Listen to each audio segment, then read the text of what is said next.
It's time to get the engines fired up and go racing Atlanta style.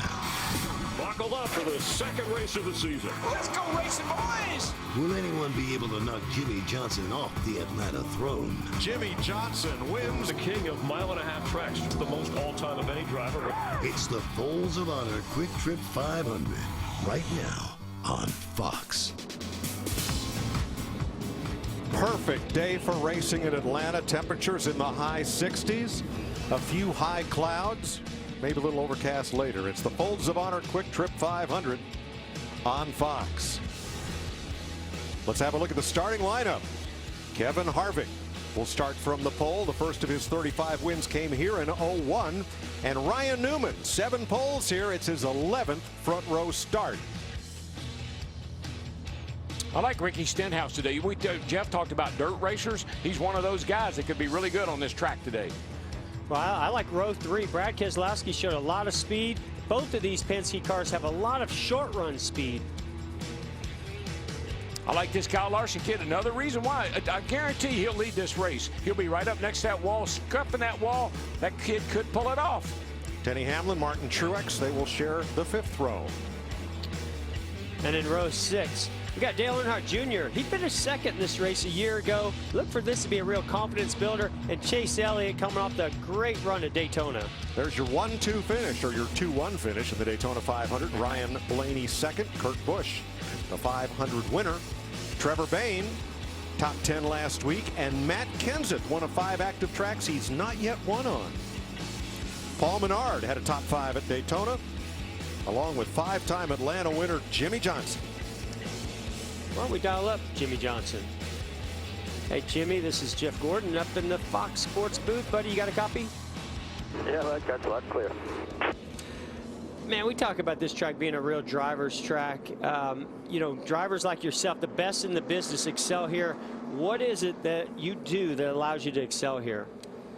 I think this track fits certain drivers and certainly certain teams, the styles that crew chiefs and teams have. As you know, our Hendrick stuff's always been really good here. And then you couple that with my dirt background. This is the closest it gets to dirt racing, in my opinion. I think we're even off the ground a few times on some of the jumps and the turns. So I love this place, and we're looking forward to a great race with the low Chevy today. Well, speaking of dirt track racing, we saw you sliding around in practice, but boy, right there towards the end of practice, it looked like you got the car dialed in. You feel like you have what it takes to go get 3 in a row? Yeah, I really like how the car is driven. There's that feeling you look for, and I've had it. The last 2 years we've been able to have it. Didn't necessarily show the short run speed, but you know, when the pay window opened, we were where we needed to be. So I'm hoping for more of that today. I'm really excited about just getting out there and get to work. All right, buddy. Well, we're looking forward to watching. Good luck. Thanks, bud. All right. I'm sorry, Mike. Excuse me. Let's get downstairs to pit road, beginning with Matt Yoakum. Mike, during the offseason, Joey Logano's team analyzed their pit stop data. It consistently showed the first stop was the slowest last year. The reason they were too conservative on their lug nut torquing number, they dropped that. A wheel issue in the clash they thought was a spacer problem. Popped up again in the 500. So the loose lugs was a result of just too low of number. They've adjusted that, not expecting any issues with loose wheels on this first run. Jamie Little? Local driver Chase Elliott has had one busy weekend. He was a guest analyst for us for the Xfinity race. Then he raced in the Truck Series last night, and he's put in a lot of work in this Cup car as well. He was fastest in final practice, and I talked to the team. Alan Gustafson said the one concern we have is getting that car to run up high and doing it well. If we can do that, the 24 could get to victory lane today. Vince Welch? Brad Keselowski is 0 for 8 here at Atlanta, but he may be one of the favorites today. Crew Chief Paul Wolfe says this is the best car they have brought here. And a telltale sign maybe have been Brad's performance yesterday in the Xfinity Series race. He ran very well, and then afterwards he said, we don't need to make any changes to our Cup car today at all. Brad K looking for his first win at Atlanta. Larry Mack? Yeah, Vince, these drivers are going to be very busy for 500 miles, but the pit crew's busy. A lot of 4-tire pit stops, and the crew chiefs, a lot of adjustments. Mike Joyce said it about the weather, absolutely perfect. A little overcast, a little partly cloudy. There you sit in the high 60s track temp, 105 degrees, just a slight wind. Here's your race analysis now. 325 laps, 500 miles. The first two stages, 85 laps. Final stage, 155 laps. Pit road speed, 45 miles per hour. The fuel window, 46 to 52. But the tire window, 38 to 42. I think that's a little bit of a conservative number. I think it'll even be shorter than that. Mike? Thanks, Larry. Ready to race in Atlanta, where pre-sale tickets were up 20%, and there were long lines at every ticket booth for the walk-up crowd this morning. Not a packed house, but close to it. Very strong crowd as we get ready to race. Now, Mike, we're going to do a little slip sliding away today. These boys and girls are going to come to the line here. I know the fans are on that. Look at this place, packed. I love it. What a great crowd. Let's get these guys started. What do you say? Boogity, boogity, boogity. Let's go racing. Drivers.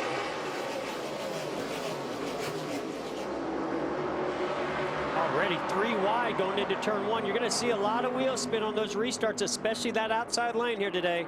Look at this action on lap 1. No surprise, Denny Hamlin right up, riding the rim. Whoa, contact 22. Down the back. 22 and the 1, I think, got together. Yeah, you see McMurray lost a lot of momentum right there. Joey Logano, who started 6th, and Jamie Mack started 7th. Who will lead lap 1? Kevin Harvick going away with Kyle Busch. Got to be real careful here. Early laps, low air pressure. You make contact with another car. We've seen some tires go down here in the early stages of a run. But I like the track because we had 2 races here yesterday. The track is rubbered up. This track's in good shape. That 4 car doing what he does well. Run that bottom right on that yellow line. Oh, Kyle Larson getting a little bit loose. We're going to see a lot of that. We talked about this. Less downforce, smaller rear spoiler. These cars are going to be dancing around all day long. And guys like Kyle Larson, they'll be dirt tracking just like they do before they got to the Cup Series. Let's go back to the contact between the 6th and 7th place starters. Whoa, Jamie Mack just pushed up the hill and got into the side of Joey Logano into 22. Yeah, but you know, that was Denny Hamlin in the outside lane that made it 3 wide through 1 and 2. I don't think that McMurray knew that they were 3 wide at that point. Sort of picking up where we left off last week. Yes, we are. Little contact already. I'd just be a little bit concerned with that left rear. I don't know that he got that the 22 is going to have any damage, but there could possibly be some damage to the left rear of the 22, Joey Logano. I think in these early stages, Mike and Jeff, these guys are feeling these cars out. The rear spoiler on this car is the smallest we've had in years and years.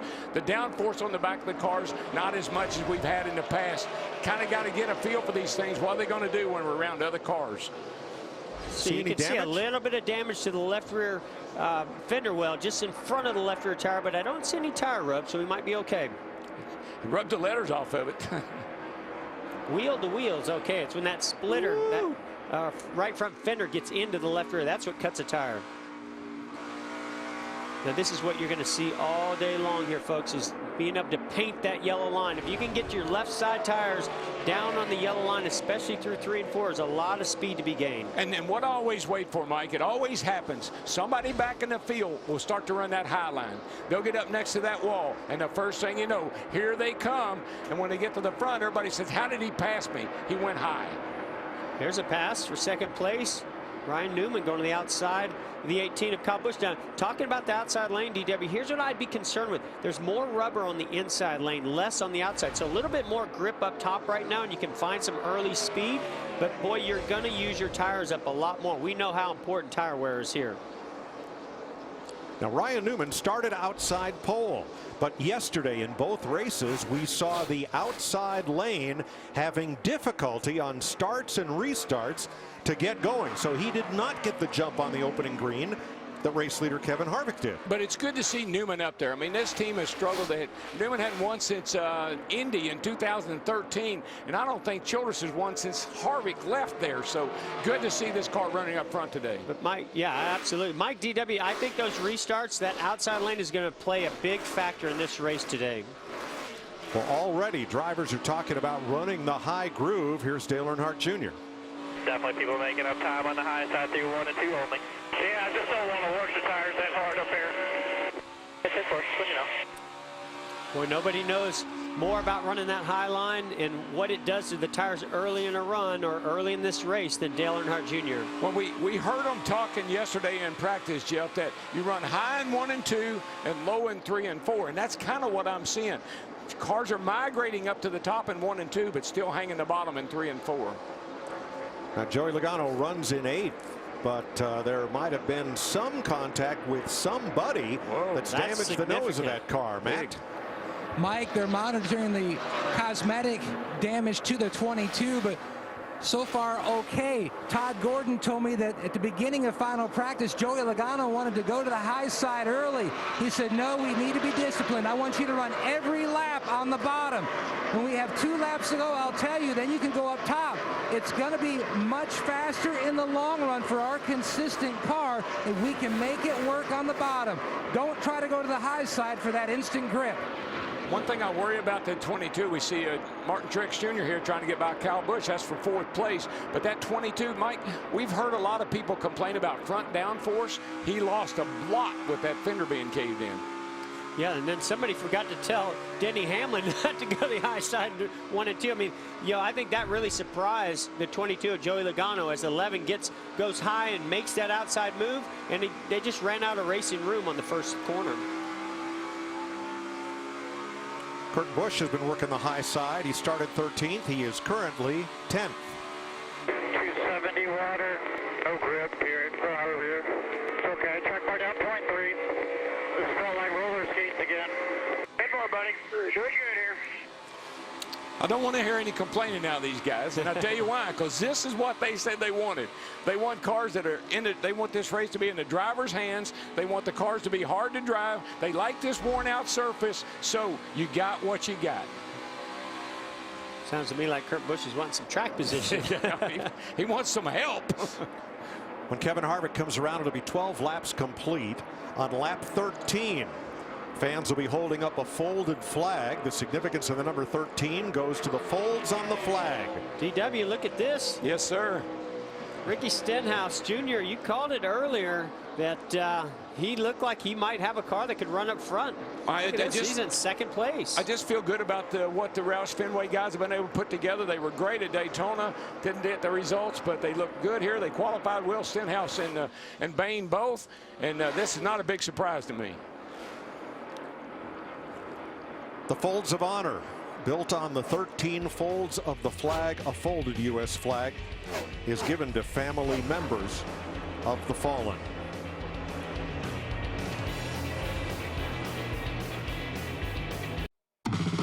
Grab an ice-cold Coke and buckle up. You're watching NASCAR on Fox.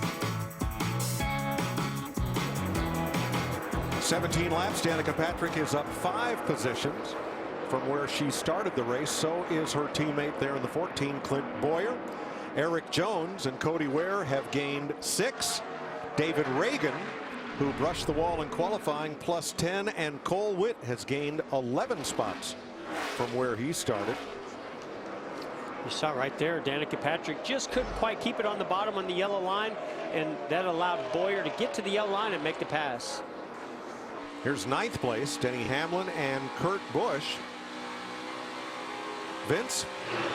You know, it's always a little bit different the week after winning the Daytona 500. You know, you'd like to celebrate. That wasn't the case for this team back at work on Monday. And crew chief Tony Gibson became a little bit of a television star with his raw emotion after winning the Daytona 500 last week. You know, he was the car chief on Jeff Gordon's car when he won the 500 in '99. But Tony told me today it's a lot different when you're in the crew chief seat. He said, I worked my whole life to be a Cup crew chief, and to be able to do it, it was like a dream. But the best moment of all was calling his mom and dad afterwards, and his dad telling him, son, you did it. That's great.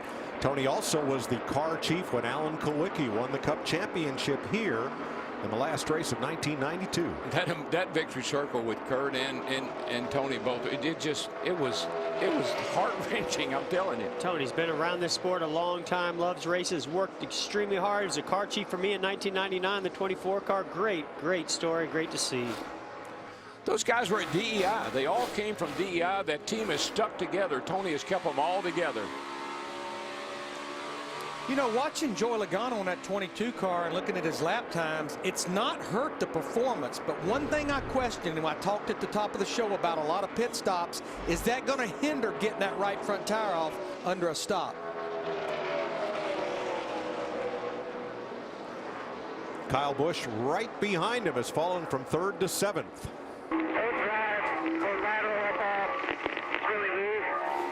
Just before I get off the line, it pulls me off the line, and then there's no forward.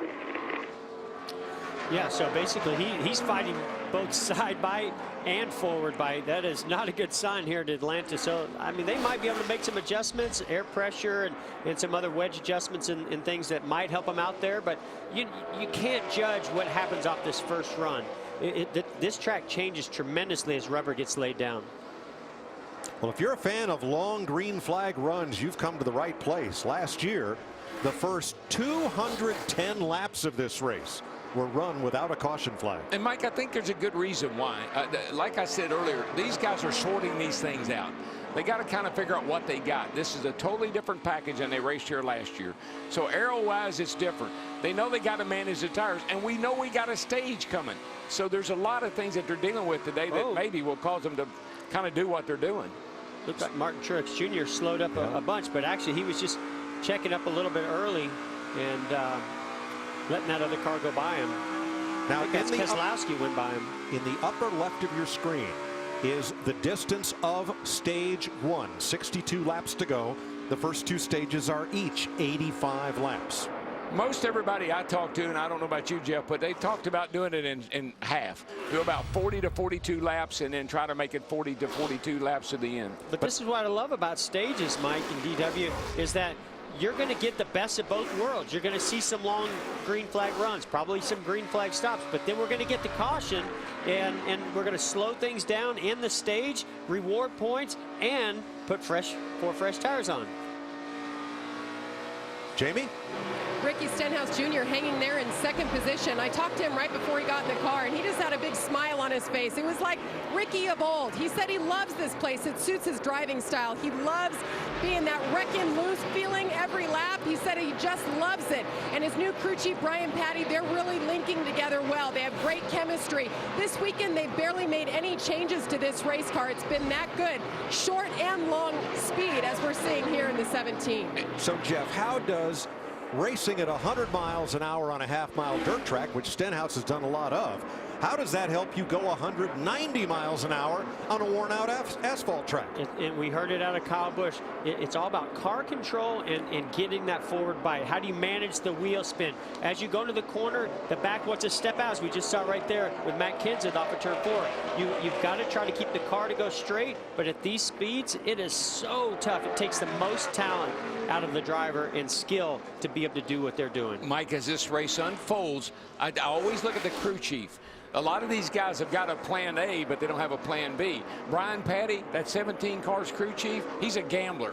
And I think a gambler just could win this race. Hey, speaking of gambling, now I agree, Daryl, an 85-lap stage 1, split it in the middle, run 42 and then 43 laps. But I'm seeing over 3 seconds of give up already after 27 laps. I would not be a bit surprised to see them divided up into thirds, which means somewhere around 28 to 32 laps. If we may see a driver peel off, and once one comes, you cannot be far behind. Yeah, that's what takes all that strategy right out the window, doesn't it, Larry? All of a sudden, somebody short pits, and it's a whole new game. All right, let's get down to Matt Yoakum for a nationwide Dale Jr. performance report. Mike, an issue had developed on Dale Earnhardt Jr.'s Chevrolet. He reported to the team that he had no driver comfort blowers, no AC blowing into the helmet, into the back of the seat, at the feet. Greg Ives and Adam Jordan, who's the interior specialist, they discussed different options. Then they got a game plan, relayed it to Junior. They wanted him to shut everything down in the driver comfort area because they work on a relay switch system. They think that system may have spiked. So they powered down, powered back up, all's good. Nothing like a reboot. There's a lot of electronics inside these cars now, and boy, said no one ever when you raced. Power down, yeah. You got Kevin Harvick has led all of the 29 laps so far in Atlanta. 34 laps complete. Kyle Busch running 17th was the first to pit road. Now Dale Earnhardt Jr., Kyle Larson, Kurt Busch are in. A.J. Allmendinger, Eric Almirola, Chase Elliott, Jamie McMurray, and Clint Boyer. More coming. Once one comes, here they all come. Jamie? Chase Elliott coming in. He said when he ran up top for a few laps, it really hurt his tires. He's been trying to keep it down low. 4 tires here, just a little adjustment to help the handling. But overall, not bad. Dale Earnhardt Jr. too fast entering in 4 different pit road segments. Matt. And Mike, the 14 of Clint Boyer on pit road. He spent about an hour this morning with Kevin Harvick just trying to improve his line here at Atlanta. Loose, Vince. Brad Keselowski pretty happy with the 2 cars, said it's actually been good considering they started on 6-lap old scuffs, just 4 tires. Matt. 22 is in. Let's see if they try to fix that cosmetic damage during the stop. Nothing on the right side. Hatcher waiting to get that tire on. Hits the lugs, and he's away. Your top 10 have not pitted. Harvick, Stenhouse, Truex, Newman, Hamlin, the top 5. Mike, I don't believe I would have done much of that 22. He was running well, and he was moving up a little bit, so no need in worrying with that fender right now. So Jimmy Johnson pits from 7th, and Matt Kenseth is too fast entering. Jamie.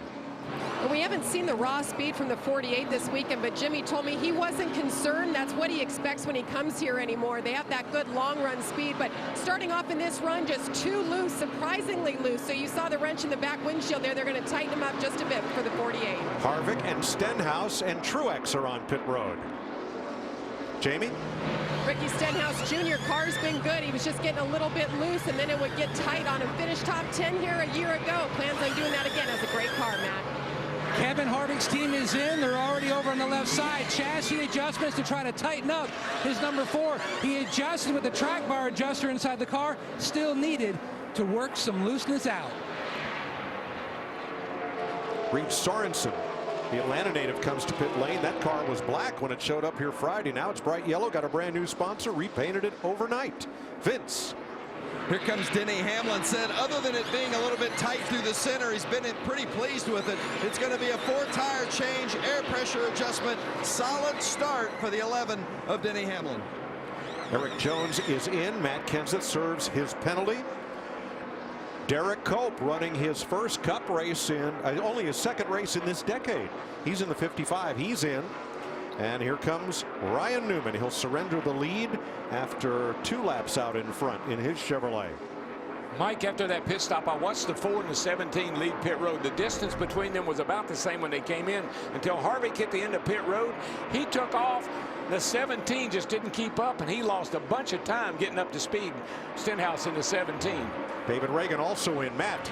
Mike, Chase Masterson, Jake Lynn going to work, changing those tires. Newman was reporting in the car, was loose early, improved somewhat. You can see a nice clean to the grill, and he's away. David Reagan briefly picked up the lead in the 38, and now his teammate at Front Row Motorsports, Landon Castle, is the race leader. Interesting legend on the taillight panel of Castle's car. Tie goes to the train. You don't race trains to grade crossings.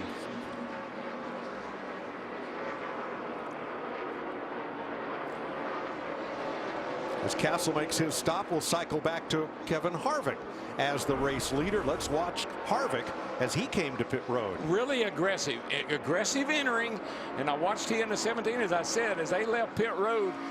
They were right together, but right now Harvick's about 6 seconds ahead. Yeah, right as that left front tire got to the apron, he pulled it around, and he almost lost the back end getting there. He was really aggressive entering and exiting. Here's a battle for second. We see Keselowski and Chase Elliott. Chase Elliott was one of the earlier cars to be on pit road, so he gained a lot on the leaders, but now that having older tires is going to, kind of allow that car to fade some of those others to come to the front. Chase has had a busy 2 days. We'll describe that in a bit. 4th place, Joey Logano and Kurt Busch. You know what I'd say if I was Joey Logano? Don't you touch that right front fender, because he's going somewhere. Right now, including the 2 leaders, 7 of the top 10 are Fords.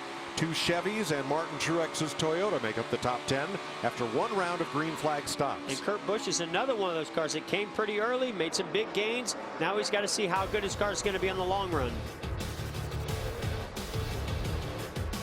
Kevin Harvick, your leader after 42 laps. 47 laps to go. Ryan Blaney making his second stop. This would be unscheduled stop under green. Vince? Yeah, they felt like they had a right front tire going down, so certainly a bad break for Ryan Blaney, who finished second last week at the Daytona 500. Kevin Harvick is your race leader over Brad Keselowski. Let's get today's AARP keys to the drive. Well, you know, here at Atlanta Motor Speedway, this is abrasive track. Grip is at a premium, so crew chiefs choosing when to pit for 4 tires is critical. The best drivers, they know how to slide the car around these big, fast corners without abusing those tires to be there at the end when it counts. And finally, restarts. Restarting on the inside line is going to be a distinct advantage and could play a big role in determining today's winner. Well, today's stage racing, we know we will have a caution at lap 85 for the end of stage 1, and again 85 laps later. So Harvick's back to the lead. His last lap on old tires, 33.9. His first lap on new tires, Matt, 31.3, a pickup of 2.6 seconds for new tires. Mike, at one point, Harvick's team were up on the wall, ready for him to pit early because he felt like an issue had developed on his right front, possibly going down, but he decided to ride it out. Came in, the team looked at the tires, they were fine. I looked at the Goodyear Eagles off Joey Logano's car, just some slight wear, which is very typical, especially on the first run here in Atlanta. 13th place. Clint Boyer, Denny Hamlin, Austin Dillon. Now they're racing about 16 seconds behind race leader Kevin Harvick. You know, when it comes to green flag pit stops, it's everybody that plays a role. It's the pit crew on the pit stop, but it's the driver getting on the pit road and off pit road. Now, this is our 2 laps, including the green flag pit stop. You see right there, Joey Logano in that 22 group, they were the quickest on those 2 laps. Their pit stop was 12.37. The quickest stop of these 5 drivers was Austin Dillon's 3 team, just a little over 12 seconds flat. And that, Larry, I think is one big reason why Logano was 7th or so at the beginning of the pit stop cycle. He's now 4th. And he was one of the guys to come fairly early to get those fresh tires.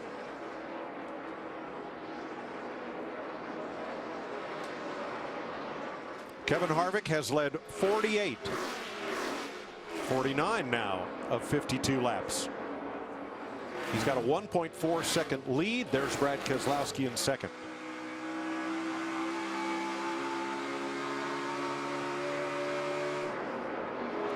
Chase Elliott in third, 2.3 seconds back.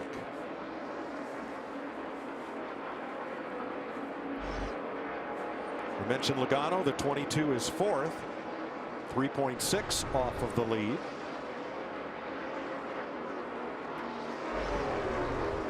Ricky Stenhouse 5th in the 17, 5.7 back.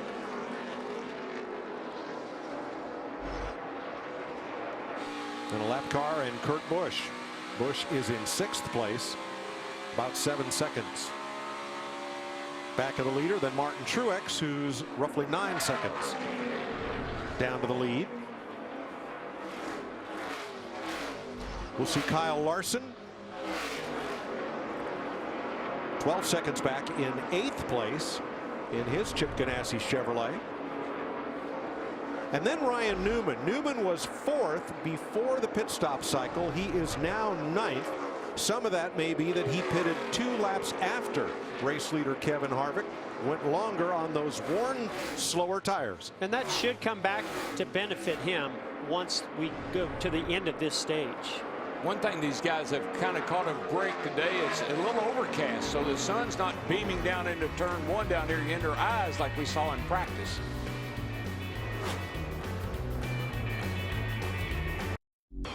.60 laps complete. Kevin Harvick leading. Let's see how the Coca-Cola family of drivers are faring with Logano and Newman in the top 5.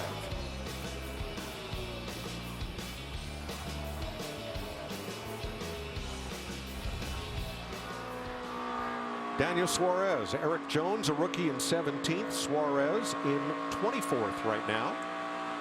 These 500-mile races is a whole new adventure for Daniel Suarez. Last week he said it's going to be the longest race of his career. Here we are again this week, another 500-miler. And he was worried about conditioning. He said, these are the longest races I've ever run in my life. So he was a little worried. Kevin Harvick remains one of the 3 fastest cars on the racetrack. You make any adjustments here? Yeah, we put a little bit of wedge in the left rear. I just don't like the direction that it's sitting in the front end. I think we need to put that back and do something different. Crew Chief Rodney Childers with Kevin. I'm just amazed when you go in the in-car camera right here. Look how smooth Kevin Harvick is. I mean, he just looks so relaxed. Heck, on the straightaways, he's putting his hand down on his leg and relaxed. I mean, that's a guy with confidence and a car that's handling really well. But we did hear him say he wants to get that adjustment out because maybe they lost the front end a little bit. Matt? Jeff, a great shot of that digital dash on the right side of the screen. And one thing that Harvick worked on in the offseason was visually trying to improve that quickly so he can look at it going down the straightaways. He and Max Pappas at MPI steering wheels came up with a one-of-a-kind steering wheel. Still a 15-inch steering wheel, but what he's done is made the bottom of the wheel flatter and the top with a slight flat curve. That way he can get a better visual look of that digital dash, and it's all about driver comfort, isn't it, Jeff? Yeah, all those things are extremely important, and being able to see all those gauges, that's the one downside of the digital dash is you can't put the gauges exactly where you want them so that you can see them all very clear. I like that bottom of the steering wheel being a little flatter because I've seen it. And I remember it's probably happened to you. The belts they use today, not so much, but you could rub the steering wheel on your seat belts. Here comes A.J. Allmendinger onto pit road.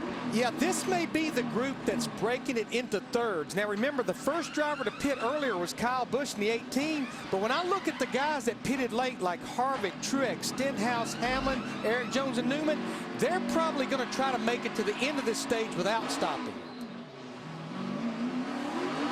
There's certainly a great advantage speed-wise having those fresh tires, but boy, big risk by coming down pit road while we're still under greening, just in case that caution comes out.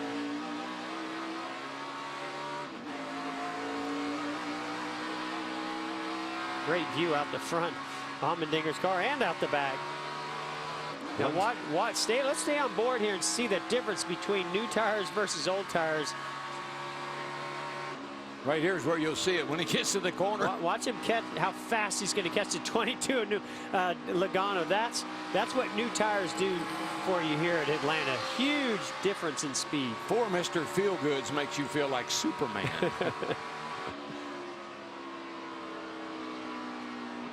Now, the downside for Allmendinger is he is now 2 laps down to the leader as a result of that extra stop. Yeah, that's the risk you take by coming down pit road. It's a long pit road. You got to really get it slowed down because this place is slick. But boy, once you get out there, you've got a lot of making up to do, and you can do it with 4 fresh tires, just as we're seeing right here. Well, that's when you have to, when you've got tires, the other guy doesn't, you got to be careful. You'll run over somebody. His teammate Chris Buescher also came in, and now Michael McDowell in the pit lane.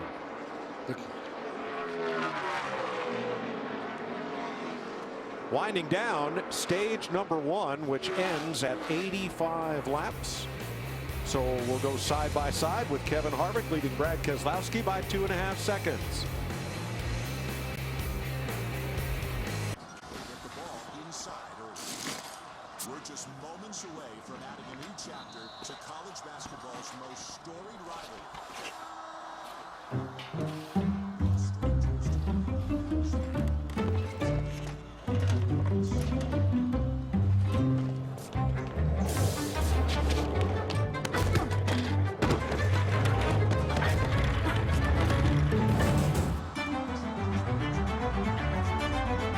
People know me as Dale Earnhardt Jr. race car driver, but I have many sides.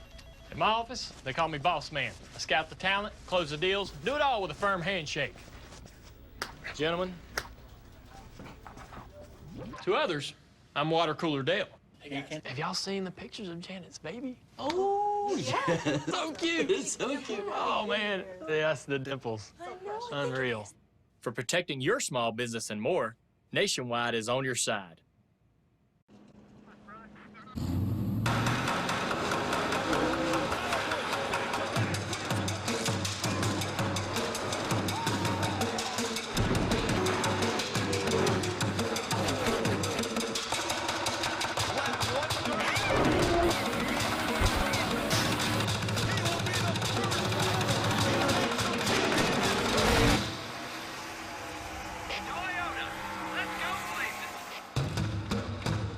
Okay, that's a one-piece breast, $5. Pot pie costs you $5. That's a famous bowl, 5 bills. Tenders for a $5, and that's my 2-piece original recipe, also $5. That's 5 real meals, each for $5. KFC, it's finger-licking good.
Kevin Harvick continues to lead.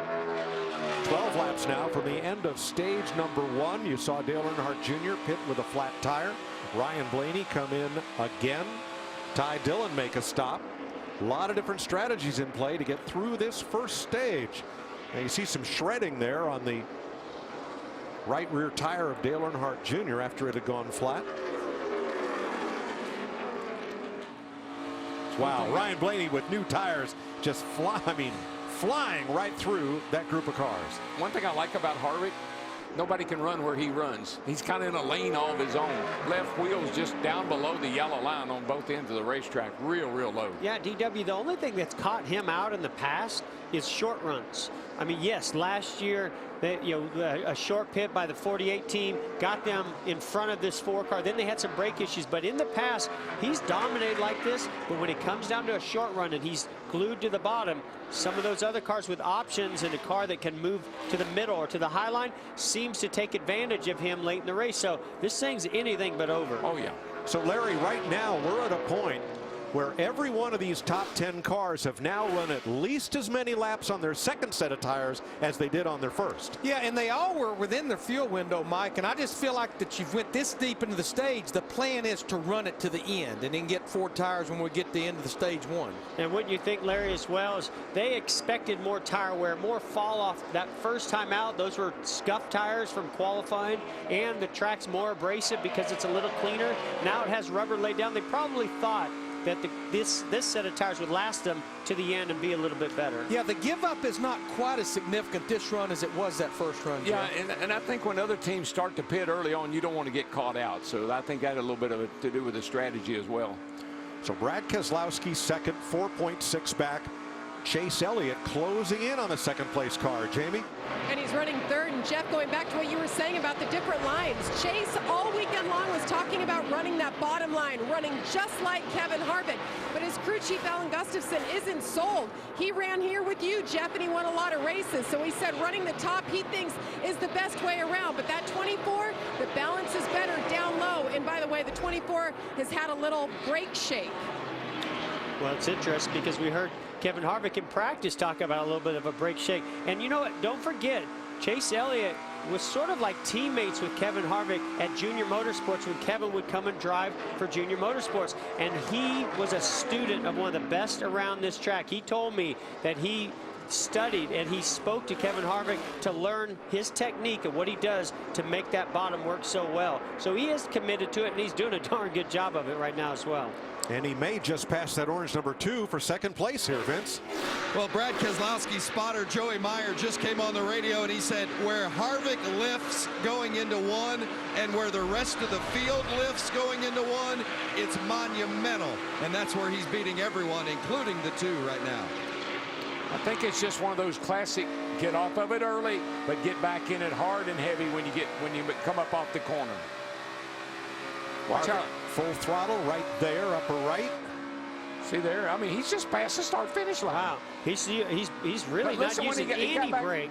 He got back in it before he got to the middle of the corner. I actually thought that our sound was off when I first heard that, but no, he's lifting that early, just isn't using any brake and floating it into the corner. Letting it coast.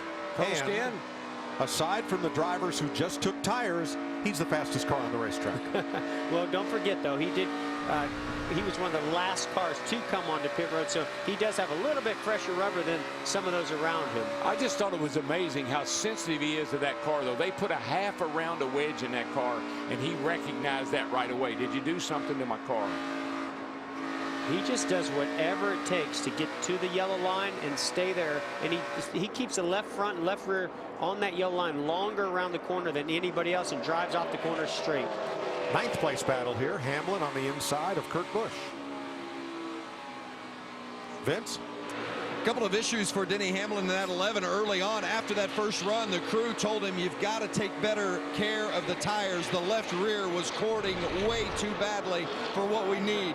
Also, they had a dash issue. The digital dash went blank on Denny for a couple of laps, and then all of a sudden it just came back on. So the disaster averted possibly there as well. Coming to 3 laps to go to the end of stage 1, where the top 10 drivers at the end of the stage receive championship points. That was a big boost to Kevin Harvick at Daytona, and he is leading this stage from the pole right here. Harvick's led 78 of 81 laps. And his teammate Danica Patrick's running the high line, trying to stay on that lead lap before this stage closes. Now pit road will close next time by when the leader gets to the start-finish line. That's amazing how long he's out of the throttle and how far he lets that car roll before he picks up the throttle. It looks so easy. It sounds so easy. I promise you it's anything but. That is so tough. So much discipline to race hey guys, that way. Suarez is in. You know what they're doing? They're pitting before pit road close. That means he'll stay out at the end of the stage on 2-lap tires. Jamie. Yes, and he had just radioed to his crew 2 laps ago. The right rear is gone. He's just been struggling since the start of this race. Just too loose for him. He's focused just on this race this weekend. Carl Edwards helped him on Friday, but this is a lot for a rookie to take in. Now at the end of the stage at 85 laps, the top 10 drivers stop racing when they cross the line. The caution comes out when the 10th place car gets to the line, because the top 10 finishers in this stage receive points. They don't want to wave that yellow flag until 10th is decided. We see Denny Hamlin go by Kyle Larson. When I think of a track that takes a lot of discipline, not only Kevin Harvick is excellent in these types of races, so is Denny Hamlin, and he's showing it. Next time by, the starter will wave a green and white checkered flag indicating the end of stage 1. Here comes Kevin Harvick. Danica Patrick stays on the lead lap, and Jeffrey Earnhardt keeps from losing another lap.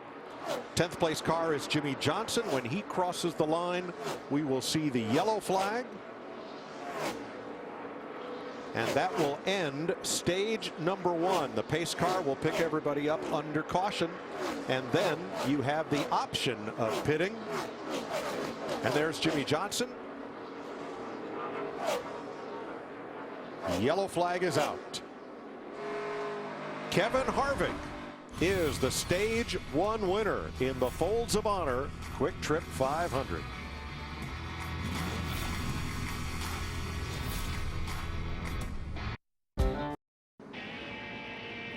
"17 cars are on the lead lap, led by Kevin Harvick, Brad Keselowski, Chase Elliott, Martin Truex, and Joey Logano. Pit road lights are still red, so the pits will not open this time. 6 through 10, Ryan Newman, Ricky Stenhouse, Denny Hamlin, Kyle Larson, Jimmy Johnson. Rest of the lead lap cars: Austin Dillon, Kurt Busch, Eric Jones, Trevor Bayne, Clint Boyer, Jamie McMurray, and Danica Patrick are on the lead lap. It's Chevy Truck Month. Get to your local Chevy dealer. Choose the Silverado that's right for you. Chevrolet. Find new roads.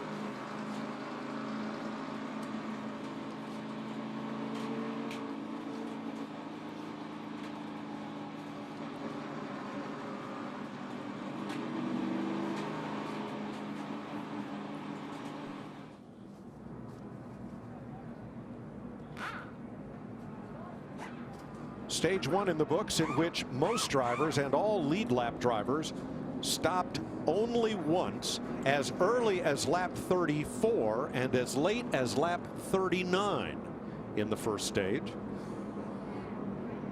We're now at lap 88. The last three run under the first yellow flag laps of the day for the end of stage one. Other than Kevin Harvick hanging the bottom for 85 laps. Anything surprise you about this first stage? I think Logano really surprised me because I thought he was going to have trouble with that right front fender, and obviously he's running fifth. That didn't affect his car at all. Yeah, I also thought Chase Elliott came in early, and I thought that his car would start to fade. So I think that speaks a lot about the speed that's in that car. All right, pit road will be open this time. Here's Vince. Brad Keselowski coming in from second place, been pretty happy with it. It was a little free in that first run, so they made an adjustment, but it didn't snug up as much as they hoped. So they'll make another air pressure adjustment on the two here, hoping to tighten it up. As for the 78 of Martin Truex Jr., he enters in fourth place. He said, I'm happy with it. Not sure what to ask for. It's just 4 tires and fuel. Jamie? And Chase Elliott said his balance was definitely better there, but he hasn't found that rhythm that he found in practice. Still searching. 4 tires, no adjustments, Matt. In, they're going to make an adjustment on the 22. His car was building free as the run went on, but was turning very well. Meanwhile, Harvick's team, Mike Marno, the tire carrier, reversed that wedge adjustment they made in the first stop. Harvick easily beats everybody off pit road. Kevin Harvick wins the race off pit road. Chase Elliott picks up a spot. Brad Keselowski loses one. Joey Logano picks up one. Martin Truex loses one. Let's talk to Harv. What do you say? Kevin Harvick gets DW. You got me, buddy? Yes, sir. Man, you are incredible. How are you getting around this place so much better than everybody else? You look great, man. Yeah, these guys on a Jimmy John's board have just done a great job, getting the balance right. And this is really just one of those places where it's all about rhythm. They allowed me to race yesterday. I felt like we got in a good rhythm in practice and was able to get the pole, and I think that's that was a huge help. So it's just been one of my favorite places. We haven't won as many races as we should have here, but we've led a ton of laps, and just love racing here. All I know is we got a in-car camera. We see you now if you want to wave to us. And and we watch you, and you're not fighting the wheel like anybody else out there. You're nice and smooth, so keep it up. Stand for lots of that old Mesa Marin training there. You had to hook the bottom and be easy on the gas. The boy from Bakersfield comes out. Happy Harvick is in the lead at Atlanta at the end of stage one. Everybody at home, sit back, relax, enjoy the race. It's going to be a good one. I'm really excited about getting out here and get to work. No grip here in front over here. This felt like roller skates again.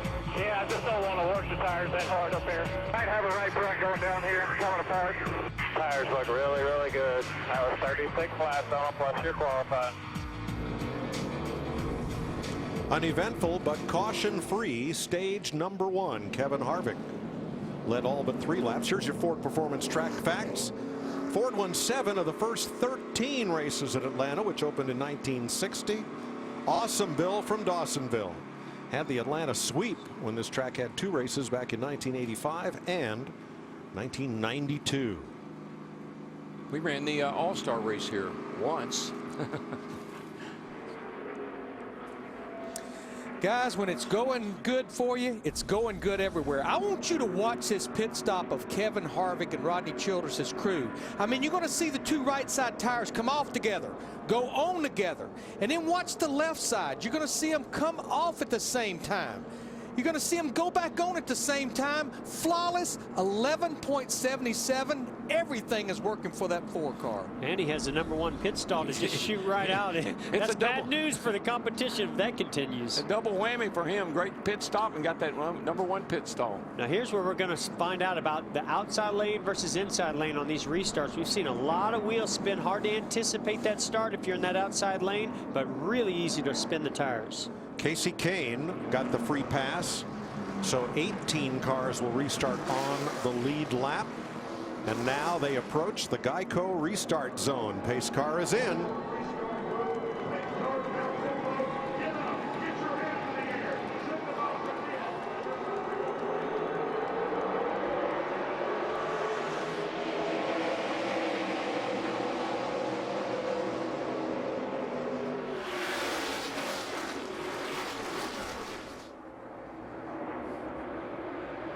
Chase Elliott, big run off turn 2, even with Keselowski, moves ahead for second place. Trouble back straight away.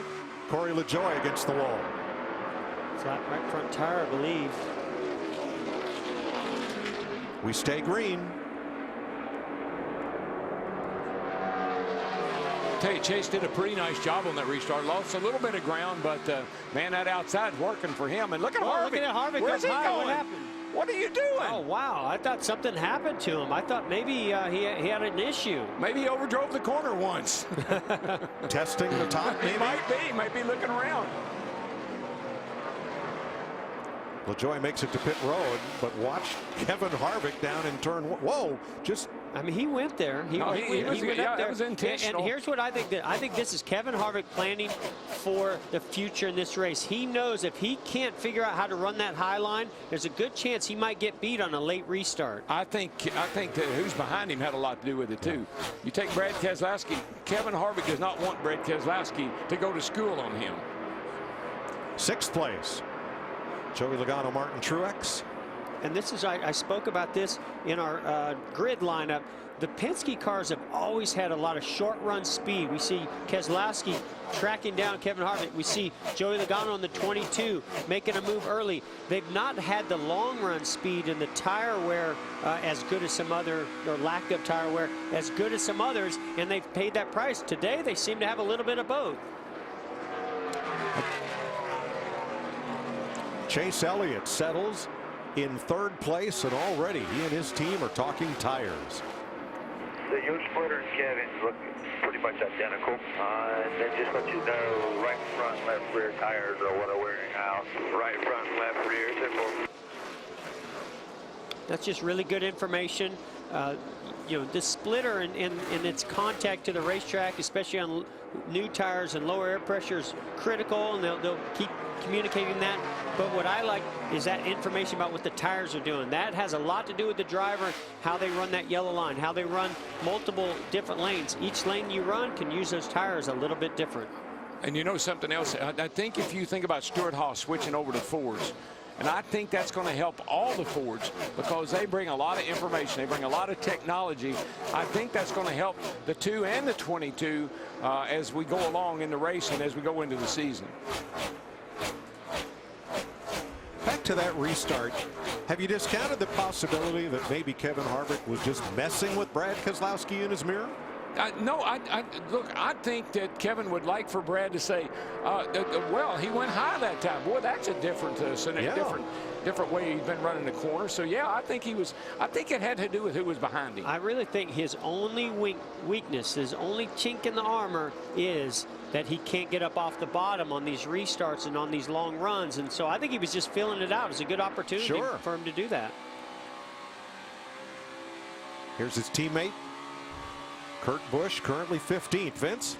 A little bit of an issue for Kurt from a temperature perspective, but when Dale Jr. had that tire issue before and shredded that tire, some of the rubber got caught in the grill of Kurt Busch's car, and that was causing it to have the temperature rise. That was a little bit of a concern, but on that last stop, they were able to clean it out, made a big difference. Also, they had a slow stop when they did come in. Lug nut hung on the left rear, but they're really not too unhappy with the way the car's handling, other than the issues that they've had elsewhere. And there you see it 3 seconds slower on the pit stop because of that lug nut issue. It looks to me like Keselowski might be inching up gaining a little bit on Kevin Harvick here. That's 2/10 that time by. And Keselowski has done exactly what Kevin didn't want him to do. I think he's going to school on him, and he's trying to run that bottom line like Kevin's doing. Vince? Well, Kevin Harvick, if indeed he is losing space to Brad Keselowski, it's going to be a testament to the way Keselowski's hanging on to that car, because he just radioed in and said, I am so loose. It's a 7 loose on a 10 scale for Keselowski. His spotter, Joey Meyer, said, yeah, but we're having fun. Brad didn't respond. You know what? Nobody's car is perfect. All these cars, everybody's got issues. It's whether you have the least amount of issues. And look at the amount of handwork going on with Keselowski. I mean, he is really working that steering wheel, and you can see a total difference in driver style, how they hold their head, what their visual is, and how they handle that steering wheel back and forth. There's also some steering boxes that could be different, a little bit of geometry in the front suspension that could be playing a role in that as well. 4th place, Kyle Larson moves ahead of Ryan Newman. Here comes Jimmy Johnson for 8th place against Denny Hamlin.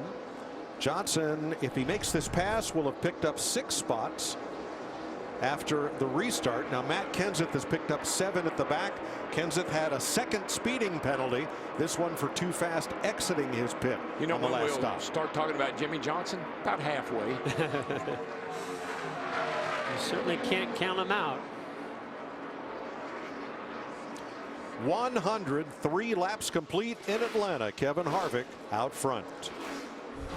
Fans also need refreshments, so buckle up and grab an ice cold Coke. You're watching NASCAR on Fox. 109 laps completed. Great crowd here in Atlanta today, seeing Kevin Harvick dominate, leading all but 3 laps so far as we work our way into stage number 2. Matt. Mike, last week Kevin Harvick wore a Polar Sports watch during the 500, which he does periodically to monitor important body data to improve his training routine.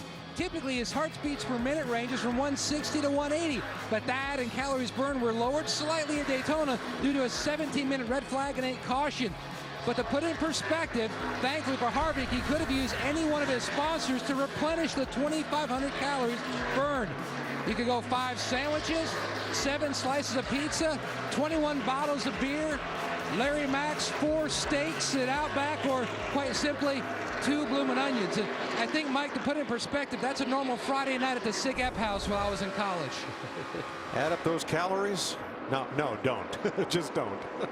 You know what I'm seeing? The battle for 10th right here. The 3 car of Austin Dillon's working hard on my man there, Ricky Stenhouse. They got a good little battle going on here. Look at this battle here, 22 of Logano and Truex. I like this. Truex running right through the middle of the racetrack. Didn't complete the pass, but it's somewhere that no one else is racing. If he can make that work, if the car can work there, he can actually make some great passes there later. I think that 78 is getting a little bit better as we go along. What's up with Joey Logano, Matt? Mike, 2 issues possibly on the 22. First, Joey reported to the team that he got into the wall. A few laps later, he reported he has a loose wheel developing on that 22. It's been consistent, hasn't gotten worse. He's going to try to ride it out. Well, the loose wheel issue has been consistent for car 22 in the 2 weeks of this season so far. Yeah, we talked to them about what happened in Daytona when he had 2 right front wheels come loose, one in the 500 and one, I think, in the duels or the Clash. And they talked about taking some of the tightness of the lug nuts and that torque wrench and loosening or tightening that up or loosening that up, and they went too far, and then all of a sudden the wheel came loose. I wonder if they did the same thing. Surely they've mapped that out. That can't possibly be the third time that happens. They're smarter than that. I know Todd Gordon is smarter than that. Logano under fire for Martin Truex for 6th place here. 113 complete. Let's get a little inside Kevin Harvick's car. Larry. Well, let's take a look at Kevin Harvick inside the 4 car. And you see the digital dash right here. There's a lot of information there, but there's also the readout of the driver adjustable track bar. Let's take our Ford cutaway car, and the track bar is actually in the rear of the car. This is it right there. It essentially holds the rear end in the center of the car, but you can also adjust it on the right side. This is something that the driver can do from the cockpit. He can raise the track bar or he can lower the track bar because it has this electric motor right there that's being operated by that switch. When you raise the track bar on the right rear, it'll free the car up. If you lower the track bar, it will tend to tighten it up. We saw a lot of drivers that didn't really mess with that in practice because they wanted this as a tuning tool for the race today. Thanks, Larry. Heard some drivers were even making changes to it during their qualifying runs. 10th place, Austin Dillon, Ricky Stenhouse. And Stenhouse coming back on the outside. Dillon taking the short way around. And we'll show you a lap ago. Stenhouse opened the door right there. Hang on to her, brother. Little dirt track in there. Stenhouse typically runs his car pretty free, so it looks to me like that yellow line, he hooked that yellow line and brought the back end around, and the 3 got a run on him. Vince Welch, trouble on our second place car? Yeah, Brad Keselowski said either I've just run over something or I'm courting the right front. I'm not sure, but I've definitely got an issue. That's from the 2 of Brad Keselowski. Yeah, he's on coming pit to pit road. road. Yeah, he's on pit road. Yeah, they did not want to take any chances. They told him to go ahead and come. I really felt like Kevin Harvick was baiting him. I think he wanted to let Keselowski think he could run with him, but when it got time to go, he left him. Well, I also think, DW, he pushed really hard. Brad Keselowski was running some fast laps to try to get to the rear bumper of Kevin Harvick. He also ran that higher line. I think to do that, you're going to use your tires up a little bit more. Ryan Blaney back in the pits. He's had tire issues today. Now that's a Penske satellite team, the Wood brothers. Guys, we saw this in the first stage. The window is open that you can make it to the end of stage 2 by pitting right here. So I think over the next 4 or 5 laps, we'll see an epidemic, a breakout of people coming to pit road. A breakout, I love it. Now, you don't think that 2 car would be trying to fool somebody by saying he had a problem and came early, do you? Wouldn't put it past him. Paul Wolf's pretty shrewd. How about rookie Eric Jones popping up into the top 10 here, Jamie? Doing a really nice job all weekend, actually. He was one of the best Joe Gibbs affiliate teams and the Joe Gibbs team's cars. They've made minimal changes to this car. He got this sponsor, SiriusXM, sponsoring him for 2 races. This is the first of those. Now, the only thing that's really happened with the 77 today, because it's been good, car's handling well, but his track bar adjuster that Larry McReynolds talked about, it's broken. He cannot adjust it manually from inside the car, so they're doing that on pit road during the stops. He restarted 16th. Joey Logano is in. Matt. Todd Gordon loves his team. He uses dart fish. He said the thing about my guys, they're very consistent typically, and that's a major plus. Zach Price hitting the lugs on the left rear. Logano said the car was too free. Air pressure change on the 22. Logano away, loses a lap, as did Keselowski. Now they will cycle through if we stay green when everyone else makes their pit stops. Oh, too fast entering Joey Logano. Well, this is a hard pit road, and I think Jeff will back me up on this. One of the hardest pit roads to get on because entrance to pit road is so far off of turn 4 that when you turn it down, it's really hard to get car woed up. Especially when the tires are so worn out. Less downforce on these cars means also less braking ability when you're trying to slow the car down. And I think they just carried a little bit too much speed getting to pit road. Couldn't get it quite woed down. Eric Almirola's made a stop. So has rookie Greg Galding. Green flag stops. Here's Almirola. Wedge wrench in the left rear. I tell you, when you put those new tires on, it's amazing how much faster you are than the guys that don't have them. Oh, my. It looks to me like they're going about 10, 12 miles per hour faster through the corner than those with old tires. Well, it's got to be a treacherous time because suddenly you're looking in the mirror for cars with new tires. You're trying to manage your car with worn tires. Yeah, you have to be very careful. The closing rate, if you're on new tires, you have to anticipate that car in front of you could be checking up really early into the corner, and you got to make sure you don't run over the top of them. Got to anticipate, man. And the word from Brad Keselowski's pit, he had worn out the right front tire. Yeah, I think he's going to probably have to manage that just a little bit better from inside the car now. Sure, they can maybe make some adjustments, but I think what you're going to see him do just taking a little bit easier in those first laps out on the track with new tires. I guess Paul Wolf wasn't wolfing. Ryan Blaney shoots past the leader, 12 miles an hour quicker on new tires. Matt DiBenedetto on pit road. Mike, we've had 4 pit road speeding penalties. We only race here once a year. Since we were here last year, the number of timing segments it's almost doubled. They're much shorter than what they used to be here. So that would account for a driver not having a chance if he thought he was too quick to slow down in a segment, because they don't measure the exact speed of the car like a speedometer. It's time over distance in each segment. Good point. And as you shorten those distances, there's much less room for error. Yeah, and the pit road speed is kind of slow here, 45 miles an hour. Normally we are about 55, so a little slower than normal, I think. Only had 1 speeding penalty here last year. Now this is important right here. Brad Keselowski unlapping himself after making that green flag pit stop. Martin Truex to pit road. Again, these are all scheduled green flag stops as drivers try to plan their stage 2. Vince. Martin Truex Jr. has been really pleased with the way his car has handled throughout the day. It's been very uneventful, quite different from all the things that they experienced last week at Daytona. It's been a smooth weekend for the 78. Matt? Brett Griffin, the spotter for the 14 of Clint Boyer, warned him, be very cognizant of your pit road speed. They are busting a lot of people. Boyer said the car just needs grip. He has to weigh down the nose for it to come in. Chassis adjustment for Boyer. Ryan Newman and Kyle Larson have been racing each other on the track. Now they're racing each other down pit road. Staying together.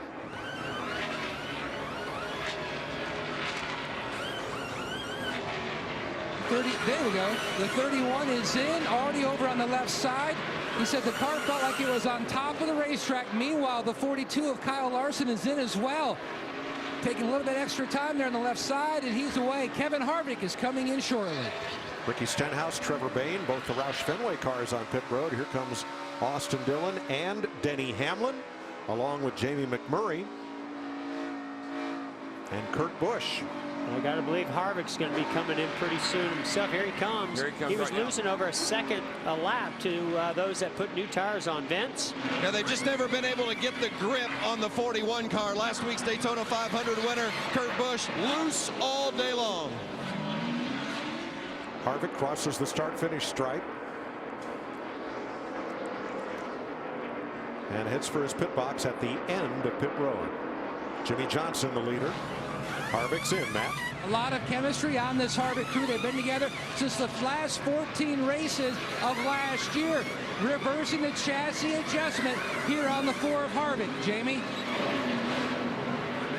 And the 48 of Jimmy Johnson talking about coming in. He's been messing around with different lines on the track, thinking he has more speed up top, but they've been sticking to the bottom, and it's been paying off. Kyle Busch completes his service. Remember, this year, no more bonus points for leading the race or for leading the most laps. The only bonus points are those awarded at the end of each of the first two stages. Jamie. And Eric Jones, you talked about what a nice job he's been doing all weekend long. The car has been good. Very minimal changes. A 4-tire stop here. They didn't need any track bar adjusting there. It's still broken inside, though. And here comes Jimmy Johnson. He will surrender the lead. Guess who he's going to surrender the lead to? Brad Keselowski. It's going to work out for him. I mean, I know that it was an unscheduled pit stop, but by pitting early, this is exactly what happened to Kevin Harvick the last time we were here. Jamie? And last pit stop for Jimmy Johnson was almost 16 seconds long. They're going to try to clean that up here, fill it up with fuel, put 4 tires on it. No chassis adjustments now, though. The car has gotten better each run. Nice stop. Now, Brad Keselowski pitted 11 laps earlier than Kevin Harvick. So by coming out sooner on fresh tires, look at the lead he has built up on the 4. Keselowski, your leader in Atlanta by 10 seconds. 135 laps complete. Chad Knaus's reaction as Jimmy Johnson was too fast exiting pit road. Had to make a penalty stop. He was 6th when he pitted. He is now 18th, 1 lap down. That was a look of disgust, I might say. Dale Earnhardt Jr. just made a stop, but up front, Keselowski leading Kevin Harvick, and that 10 seconds has now shrunk to 3. Yeah, we talked about how he was out there for 10 laps, and Logano's not, this is not for position. He's actually 15th a lap down. But Keselowski came in 10 laps sooner than Kevin Harvick. And what did he have as a lead when Kevin Harvick came off pit road? About 10 seconds. 10 seconds, yeah. About a second a lap. But Kevin Harvick is running hard. He's really making up some time. Now he's about a second a lap faster than Keselowski on those fresher tires. But if you're Brad Keselowski, how hard do you push it knowing you wore out a right front tire on the previous run? I was watching his lap time. He was fast because he had new tires, but he was more conservative than Kevin Harvick. I've seen Kevin Harvick pushing really hard and taking a lot out of these tires in the early stages. I saw Keselowski went as hard as he could go. His tires are giving up, and so now here comes Harv, and he'll catch him, and he'll be back in 2nd place. In 4 of the last 5 races here, Kevin Harvick has led the most laps. but he hasn't won. Last lap. 5-mile-per-hour differential. Well, Keselowski's just up ahead of him now. He can see him, so he's got him in his sights. Let's check with Matt Yoakum down at our eBay pit box. Mike, when you walk up and down pit road, the one constant is the big pit boxes that can range from $80,000 to $105,000 with all the high-tech gadgets you need, especially the monitors that the teams can see car damage from RTV cameras. That way they can get a game plan going as far as what they can do. Because of NASCAR's new damaged car policy, they're very limited, and they also have a short list of parts that they are allowed to replace. Now, one area that's really become high-tech, in the old days, DW, remember the old 200-mile-an-hour tape? Well, now the folks at SRI, they've got X-Flex. It's a brand new piece of a duct tape type material, bare bond, that they can put on the car. This has a nice backing to it. It also helps conform to the damage on the race car, always trying to save time here on pit road. And you can't peel it off. I mean, it's there to stay. When they say it's bare bond, they ain't kidding. See Casey Kane trying to get back on the lead lap here to the outside of Brad Keselowski, as we see second place Kevin Harvick has reeled in our leader. Oh, nice shot right there. Oh. Brad was not able to get the yellow line like Kevin Harvick. Yeah, there are 38 other guys out there that can't get into the yellow line like Kevin Harvick can, man. I'm just telling you. That car needs a big shark fin on the roof and cue up the theme from Jaws. I'm coming, buddy. I'm coming. No, I'm here. Watch the orange car. That's Keselowski. Get right down against the yellow line. Yep, the car just wiggles just enough, and that breaks his momentum. He can't got to get out of the throttle. Does it again right there. And but look how much of the yellow line of Kevin Harvick's using. I mean, he has left front and left rear all the way, almost on the apron of the corner. And let's remind you, below the yellow line is not out of bounds. Only at Daytona and Talladega, NASCAR's two fastest tracks, is there an out of bounds area. I don't know how many times they would have to tell me that he's running below the yellow line, and why don't you try that? I'd have to figure out a way to make that work. Oh, look at this. Back in the pits. Now what?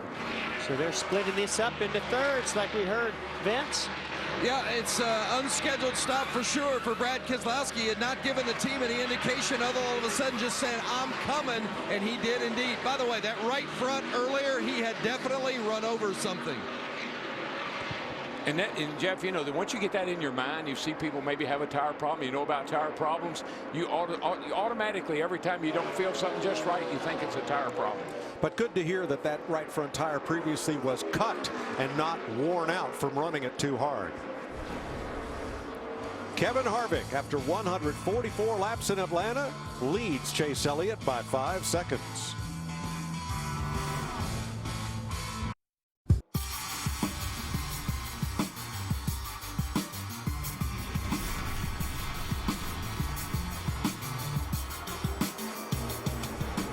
.21 laps to go in stage 2 of the Folds of Honor Quiktrip 500 in Atlanta.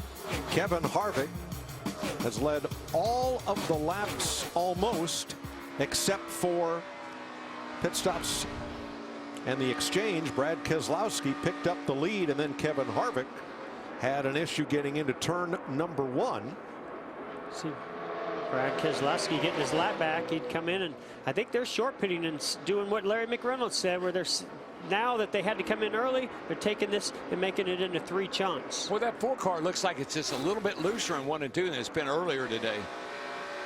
Well, as we went to break, you saw him get inside of Casey Kane, and the back end start to come around on the 4. You think that 4 is on rails and he's not driving it? Watch this. Whoa.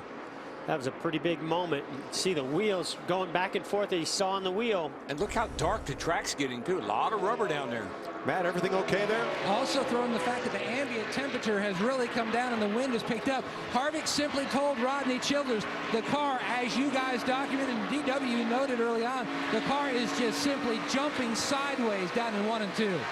Yes, it was. Guys, let's go back to Brad Keselowski in this two-car short pitting. I don't know what they're gaining because it appears no one else is going to do it, and he just got back on the lead lap. He's sitting back there in 14th position, a full lap behind the leader, and actually a significant amount behind the 9th and 10th place. Remember, the top 10 at the end of stage 2 pays points, so I don't know what they've gained there. Yeah, Larry, I just wonder if he just felt how much it was falling off, and he knew he couldn't go another 30, 35 laps on that set of tires without losing a tremendous amount of speed and time on the track. Vince? Yeah, and to add to that, they had been really, really loose, and they were looking for an opportunity to come in. Paul Wolf, the crew chief there on the right-hand side, to make an adjustment to get Brad a little more tight because they just felt like it was too loose, wasn't doing them any good being out there in the situation they were in. If I'm going to do stuff, I want to do it now, man, because we got the long, this next long stage coming up. Let's get the car right. So Keselowski's job is to stay on the lead lap for another 17 laps to the end of stage 2. How about this race for 9th? Wow, Jamie McMurray and Trevor Bayne. Seen some good speed out of the Roush Fenway cars this weekend. Clint Boyer coming into the picture as well. This right here is what I love about Atlanta Motor Speedway. You got Trevor Bayne almost down on the apron, sliding around. You've got the one of Jamie McMurray running the high line. You saw Clint Boyer come into the picture. I think he was in the middle lane. So many different options as a driver here. Yeah, Boyer's wanting them to race each other because he's catching up fast. Well, and I've been waiting for Clint Boyer to come into the picture. I mean, we've got his teammate in Kevin Harvick dominating this race out front, and you would think that their setups and their cars should be pretty close to one another. Well, he's running 11th, and that's not too bad for this stage of the race, and he's looking pretty racy right now. A couple of cars back from them is the 17 of Ricky Stenhouse, who was up front early in the day. Jamie? Yeah, when we started this race, when the sun was shining, it was slicker. The 17 was on rails. Now that handling has gone away. He said after lap 3, no front turn, no rear grip, so he's in trouble as he's running 13. Come on, Patty. Brian Patty's his crew chief. Tighten that thing up. Let's get it going. It's also a sign of how much this track changes as rubber gets laid down. Talked about the track temperature coming down. You know, early in the race, he was comfortably in 2nd place. Now, everything's changed for them. They're struggling back at 14th. 14 laps to go to the end of stage 2, so we'll take you side by side with Kevin Harvick leading by 4.5. Getting food to hungry older Americans cannot stop, and it won't. Hey, these are our parents and our grandparents out there. Let's start talking about how we can really get to the root of the problem. Hey, we hear you. Fighting hunger doesn't stop here. I'm working with AARP Foundation's Drive to End Hunger team to change the national conversation around hunger, bring experts together, and make programs better than ever. If you don't think we're in this together when you think AARP, then you don't know ARP. Learn more at aarp.org/possibilities. Smithfield marinated fresh pork. Perfect any night for bringing the family together. Grilled, roasted, sautéed, or slow cooked. The prep work is done, so your meal is ready in about 30 minutes. So you'll never miss a beat. Enjoy real flavor, real fast with Smithfield marinated fresh pork. Flavor hails from Smithfield. I was made in the shadows of greatness, shaped by the hands of legacy, forged in the fires of racing. I've been challenged, tested, and proven. Whether it's on that track or off, the truth is, what you're made of is what you're made to do.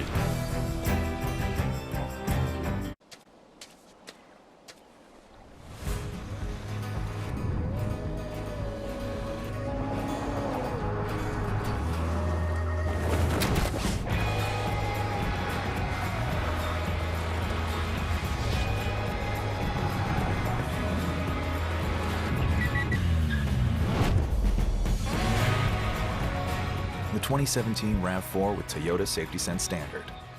Toyota, let's go places. Got kids 12 and under? Come to any NASCAR Xfinity Series or NASCAR Camping World Truck Series race, and any kid under 12 gets in free. Get your tickets today. Let's go to Sin City. Fierce and fast. A little out of control. In this town, the odds are never in your favor. But sometimes you just gotta roll the dice. Look at that checkered flag. Unbelievable. The NASCAR Cup Series. Next Sunday at 3 Eastern. Part of NASCAR Goes West on Fox. Live in Atlanta, time for a KFC Georgia Gold race break. Michael Waltrip, Chris Myers, Kevin Harvick. The pole sitter has dominated. We're 9 laps away from the second stage. He's already won the first stage today, won a stage last Sunday at the Daytona 500, and has led 145 laps now. But Chase Elliott running second, looking for his first career win. Last year he had the most top 10s of any Hendrick driver, and that includes the ultimate champ Jimmy Johnson. Yeah, and he did the race with us yesterday on FS1 for the Xfinity cars, and he talked to me about how important it would be to be versatile today. Take that car right down on the yellow line, but then if you need to, run the middle of the track and run high. He's doing a great job. And Ryan Newman, who started up front alongside Harvick, he's trying to win his first race since 2013.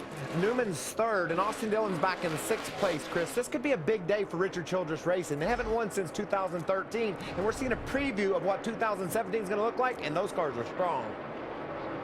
And the 11 car has pitted. Denny Hamlin having trouble getting back up to speed. Yeah, he must have had an issue. They wouldn't have pitted this close to the end of the stage if it weren't for a problem, and you can see struggling on the bottom of the track.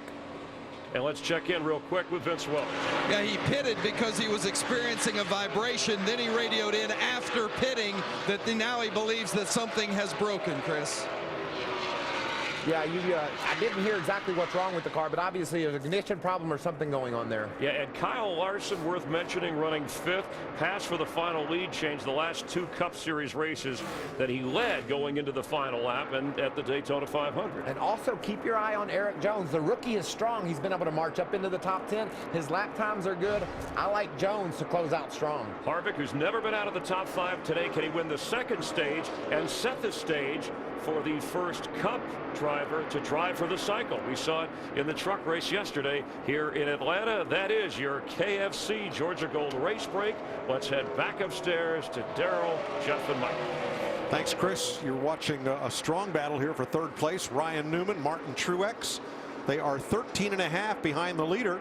Kyle Larson's a part of this too. 3rd, 4th, 5th. Yeah, this is a great battle. One's on the bottom, one's in the middle, one's up top. Well, yesterday here, you know, that Ford truck, he cleaned house. He won both stages and the race, won the pole. That's number 4, and the number 4 keeps coming around here leading this race, doing the same thing today. Well, boy, I think Kevin Harvick's thinking he hopes it's not as eventful as it was for the 4 of Christopher Bell yesterday in that truck race, because it did not come easy in that final stage. No, that was a Kyle Busch truck. Its owner currently mired in 20th. 2 laps down. We're just 4 laps now from the end of stage 2. Wow, look at this battle right here. Now, normally we see Kyle Larson up on the top, up against the wall. We had heard earlier he wants to work the bottom and make sure that he runs those same lines that we see Kevin Harvick do so successfully. Of course, I say that, and he goes right up to the top next to the wall in the next corner. But that 78 car of Martin Truex Jr. has been getting better and better and better all day. And then you look back there at his teammate, Eric Jones, running 7th. Those cars are running good today. I'm impressed with both those cars, but especially with Eric Jones. His car was sideways in every practice. They have really made some great gains. That's a sign of a great team and driver. And normally you wouldn't see racing this hard at this point in the race, but Harvick wants to lap these cars if he can before the end of stage 2, as pit road is now closed. We're 2 laps away. It's just hard to put up a fight against Harvick right now. It's just, I know that Ricky Stenhouse wanted to stay on the lead lap, and I know Kurt Busch up ahead of Harvick would like to too, but he's just so strong. Well, Stenhouse has got to hope that Harvick cuts his teammate Kurt Busch a break, as he did Danica Patrick at the end of stage 1, because then that would give the free pass to Stenhouse when the caution waves a lap from now. Vince, what happened to Denny Hamlin? Well, we told you that he came in because he was experiencing a vibration and he had a cut tire. Then shortly after he went out, he said, I feel like something's broken. The track bar mount, he believes, is broken on that 11 car for Denny Hamlin. Yeah, Vince, I could see the left rear moving around inside underneath the body as we went into that close-up shot. Kevin Harvick just cut his teammate a big slack, a lot of slack right there. He let Kurt Busch in a 41 go and keep him going a lap down. So here comes Harvick. He comes to the green and white checkers to end stage number 2. So far, Harvick is 2 for 2. Yep, trying to hit for the cycle. Chase Elliott is second. For third, Ryan Newman, Martin Truex, Kyle Larson for fourth, Austin Dillon, Brad Keselowski, then Eric Jones, and for 9th and 10th, it'll be Clint Boyer and Trevor Bayne. When they cross the stripe, the caution waves, and we're done with stage 2 of the Folds of Honor Quiktrip 500 in Atlanta on Fox. Kevin Harvick has now led more laps at Atlanta in his career than any other active driver. On the flip side of that coin, Denny Hamlin's just taken his car to the garage. He'll join Cody Ware as the only 2 cars out of this race. Stage 2 completed. Hamlin done for the day. Pit road should be open this time. Kevin Harvick, Chase Elliott, Ryan Newman, Martin Truex, Kyle Larson to lead them down. Vince? Well, some challenges for Martin Truex Jr. coming in from the 4th spot. He said, I've got no clutch as far as the car's handle is concerned. Too tight early in the run and then too loose at the end. They're going to work on it, try to get him a little better center turn. Jamie? Chase Elliott in the 24, he just needs some straightforward drive. He needs to get into the track a little bit better and take it easier on his tires. Matt? Newman's last 3 top 5s came in a 1.5 miles. He says the track bar adjustment did not help. He called for an air pressure change. Meanwhile, Harvick says the trend that he is seeing, the track continues to get more free. Double the adjustment that he got last time on pit road. Big gainer in the race off pit road is going to be Brad Keselowski. He picks up 3 spots. I think what Harvick said about the track, though, is true. We've seen him get a little loose down there 1 and 2, and we hadn't seen that earlier in the day. Now, Martin Truex lost 4 spots because he had trouble getting out of his pit box. What do you say we talk to the stage winner here? Kevin Harvick, this is Jeff up in the Fox Sports booth. How you doing? Well, so far so good, man. It's you know, this Jimmy John's Ford has just been a lot of fun to drive. We started to get really loose there down to the bottom and to the center, so that's got me a little concerned. So we tried to work on that a little bit, and we'll see how that goes. Well, I know this place is never easy, and you're certainly making it easy. I thought it was interesting you chose to go to that high lane on that last restart. Were you just experimenting a little bit? What was going on there? Yeah, I need to just take a hammer and hit myself in the head and not do that again. I did that yesterday and lost the lead. Today I was just trying to make sure I wasn't missing something up there, but I feel like I give up a little bit, you know, up there just the first 2 laps, but you know, it's just not something that I need to be doing, I don't think. Well, I don't know. You might need to give those guys a shot at it, maybe experiment a little bit more, but hey, go get them. Good luck. Thanks, man. Kevin Harvick has won stage 1 and stage 2 today. A lot of happy kids in the stands today in Atlanta. 175 complete, still under caution. Now let me correct, because Denny Hamlin went to the garage with a mechanical issue, a broken track bar mount, we believe. He is eligible to repair that and return. Had he gone to the garage area with crash damage, he would not be able to return to the race. So they are trying to get Hamlin back out there. While we're under caution, let's take a look at how these teams are helping their drivers with the Liberty Mutual Insurance Worry Less strategy. Larry. Well, Mike, first and foremost, fresh tires every chance you get. We're done with stages. We have about a 3 or 4 stop race from here. You never want to pass up an opportunity for fresh tires. Keeping up with the track with adjustments. This is something the crew chiefs will have to do from driver feedback. This track is actually going to start cooling down. Adjustments going to be critical. And the eyes in the sky, the spotter, These drivers lean on those spotters, yeah, to keep them out of trouble, but also where maybe other drivers are running, mainly that 4 car of Kevin Harvick.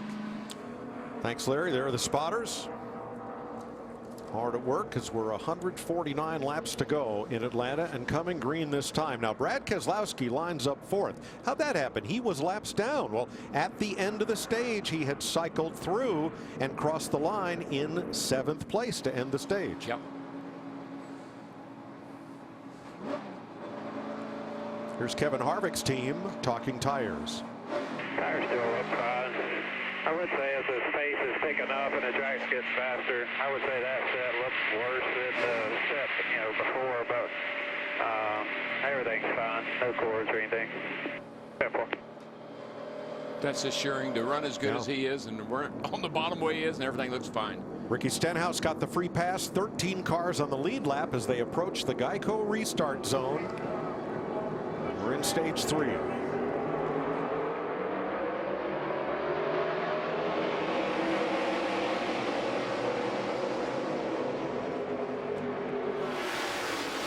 How about Ryan Newman right with Kevin Harvick, but for how long? Look at Jamie McMurray to the top with 3-4 wide up there. Makes it stick. 2nd place. Chase Elliott got a big run on the outside off turn 2. Dove it down to the bottom in 3 and makes it. Man, I tell you, he had that right front right up against the left rear of the 31 car. I can tell you that. Moved him up a little bit and got by him.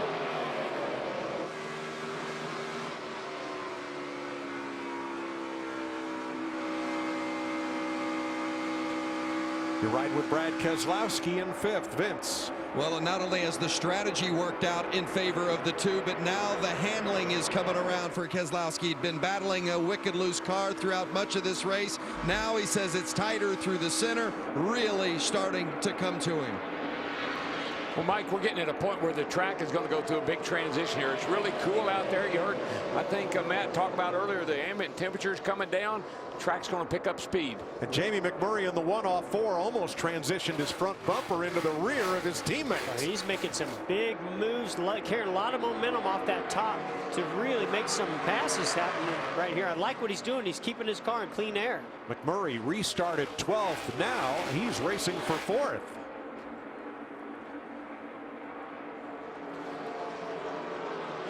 Kevin Harvick continues to lead. Let's join Jamie Little in the garage. And Denny Hamlin has climbed out of the number 11. Quite a bit of damage on the left rear that you sustained at the start of the race. Do you think that led to what happened here?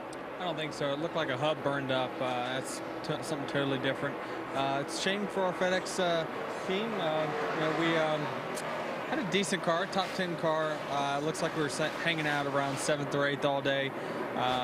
And we kept gaining on it, which is a good thing, but just had a mechanical failure here. And, if there's no wreck in the next 10 minutes or so, 20 laps, we'll probably pack it up. Thanks, Denny.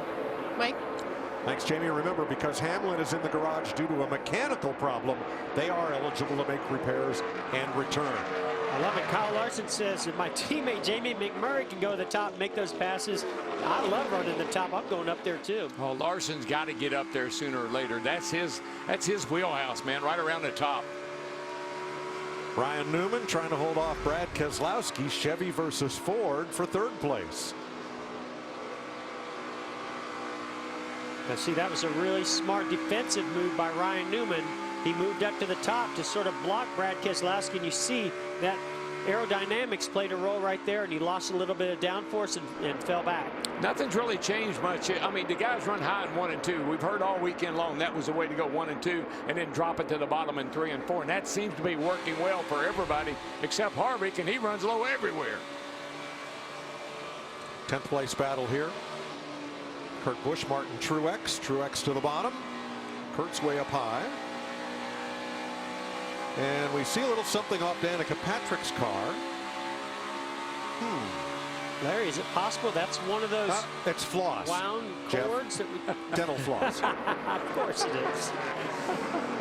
Yeah, I would tend to believe it might be some type of a hose to cool maybe the bead of a tire or something like that's what it looks like. I wouldn't think it would be the cord of a tire.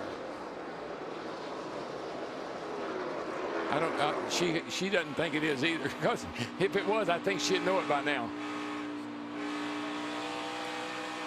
Joey Logano up high, 1 lap down. You're riding with Dale Earnhardt Jr. battling him 3 laps down. Matt Kenseth also in the picture. Now Logano back to the low side. Matt?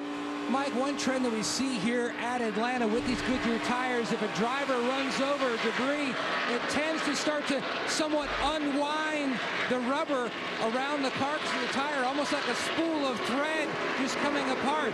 Now, Joey Logano had an issue similar to that 2 runs ago. He hit some debris, but the debris went through the hood, and the team finally had enough time out of caution. You can see they've got some repair tape on that hood trying to fill in that hole and seal off that part of the car. Thanks, Matt. All right, car number 10, Vince. Dental floss or mental floss? Well, yeah, I can confirm it is not dental floss on the Aspen Dental car. But it's also, Billy Scott, the crew chief, said it's either tape or part of a hose, as you guys speculated. He said, but it's not something we're concerned about currently. Looks like part of a brake hose. It's not getting worse, so business as usual. Go on. She's running 18th, 1 lap down. They need to get that big toothbrush and reach in there and pull it off. I think this is the big surprise of the day right here is Kyle Busch in 19th position. You know, they just didn't have the handling early on, went a lap or 2 down, and it's just been a struggle for him. Yeah, the best of the Gibbs team is Matt Kenseth in 16th, and that is despite a speeding penalty for Kenseth. Teammates battling out right here. Kyle Larson, Jamie McMurray. Kyle Larson looks like he's picked up a little bit of speed here, guys. What's he doing on the bottom? That's not his wheelhouse. Listen, he's running everywhere. Bottom, middle, top. He's making it work wherever he goes. 137 laps to go. Kevin Harvick leads Chase Elliott by less than a second. With 132 laps to go, Kevin Harvick's Ford right there leads Chase Elliott there by only 0.7 of a second. So let's have a look at today's Credit One Bank ones to watch. Jeff? Well, I know Chase Elliott's going to make this thing interesting, but Kevin Harvick, he is dominated. He's been flawless. I think today is the day that he brings it home and gets that second victory here at Atlanta Motor Speedway. Jeff, we ran this low aero downforce package both the Michigan races last year. The driver that finished second in both those races, Chase Elliott. If that 4-car bobbles, Chase Elliott to get that first win today. I don't know, Larry. I just like that 42 car. Kyle Larson, this is his kind of racetrack, man. High, wide, and handsome. I want to keep an eye on that 42 car. You better watch Kaz. They had a problem with the tire earlier. They used some strategy to get back on the lead lap. They're running 3rd right now. Brad Keselowski won on the mile and a half twice last year. I think he gets it done today. Nobody races harder than Ryan Newman. It's been 3 years since Richard Childress Racing went to victory lane, and almost 4 for Newman. If he's close at the end, watch out.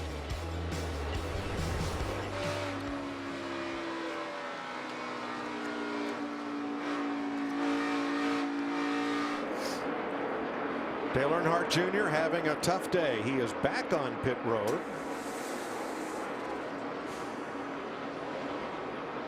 Looks like 4 tires this time and a tank of Sunoco race fuel.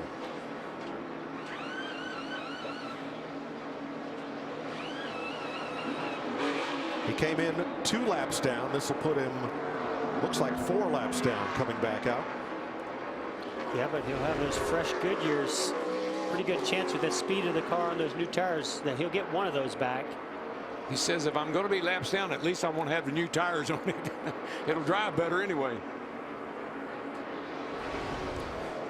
Clint Boyer in the top 10, new with Stuart Haas, replacing the retired Tony Stewart, co-owner of this team with Gene Haas. The switch to Ford certainly has not slowed their momentum one bit. We talk about dirt track experience paying off at a place like Atlanta Motor Speedway. This guy has a lot of dirt track experience from Kansas and the Midwest.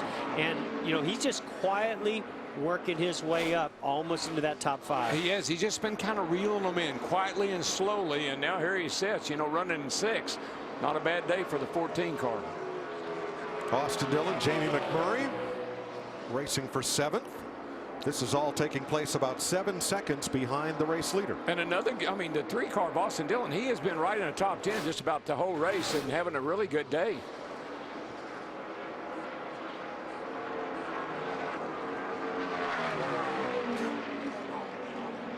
I just wonder with McMurray, he really came out hard and aggressive on that last restart, up high. Just wonder if he didn't use up a little bit of these tires too early, because he has faded just a little bit here in the last 10 laps. I think if you got them, you use them. Use them as long as you can, because you know they're going to go away. Jamie?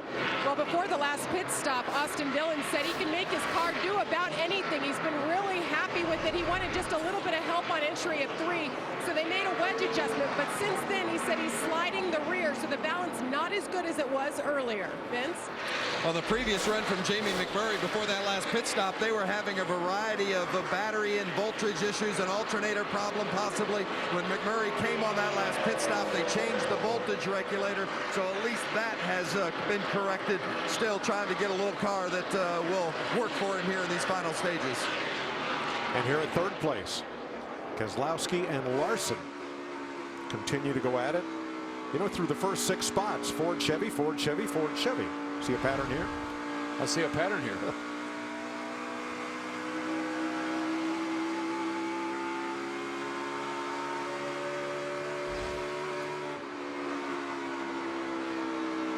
Kyle Larson goes inside Keselowski. And he can make that pass happen, I believe, He's got as well. yeah, he's got that Kevin Harvick line in 1 and 2 down below the yellow line. Made that pass on the 22. Looked pretty easy. Larson, fastest car on the track that last lap. 124 laps to go. Kevin Harvick holding a lead of 0.8 of a second on Chase Elliott.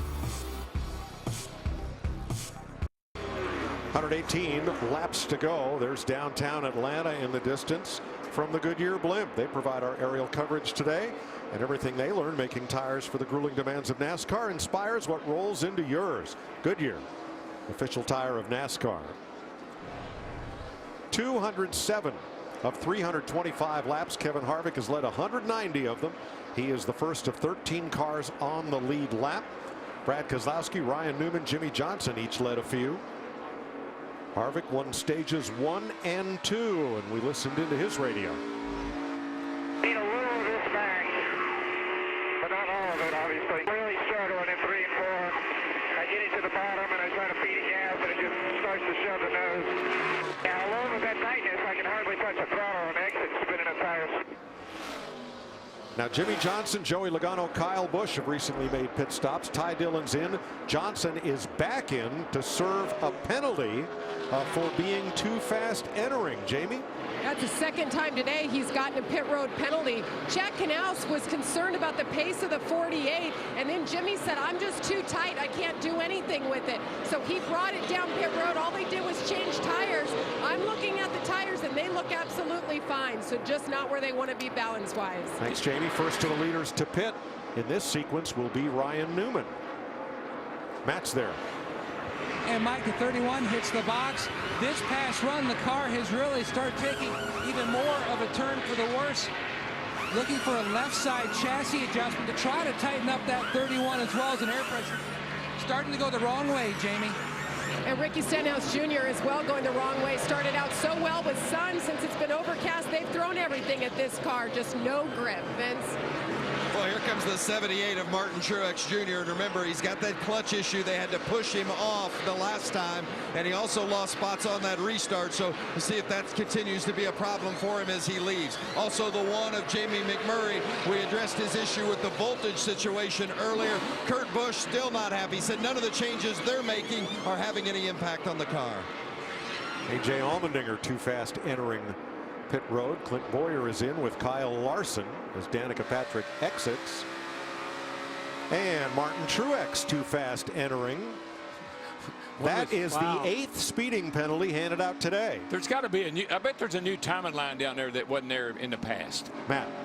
Already going to work on the left side now. Kyle Larson said the drive off is much better this run on the 42. Meanwhile, now in the Ford, Glenn Boyer, service complete for his had a little hesitation there trying to get around the car in front. Air pressure adjustment on the 14. Boyer with solid run in the top 10. Here are your Vince. 2 leaders in.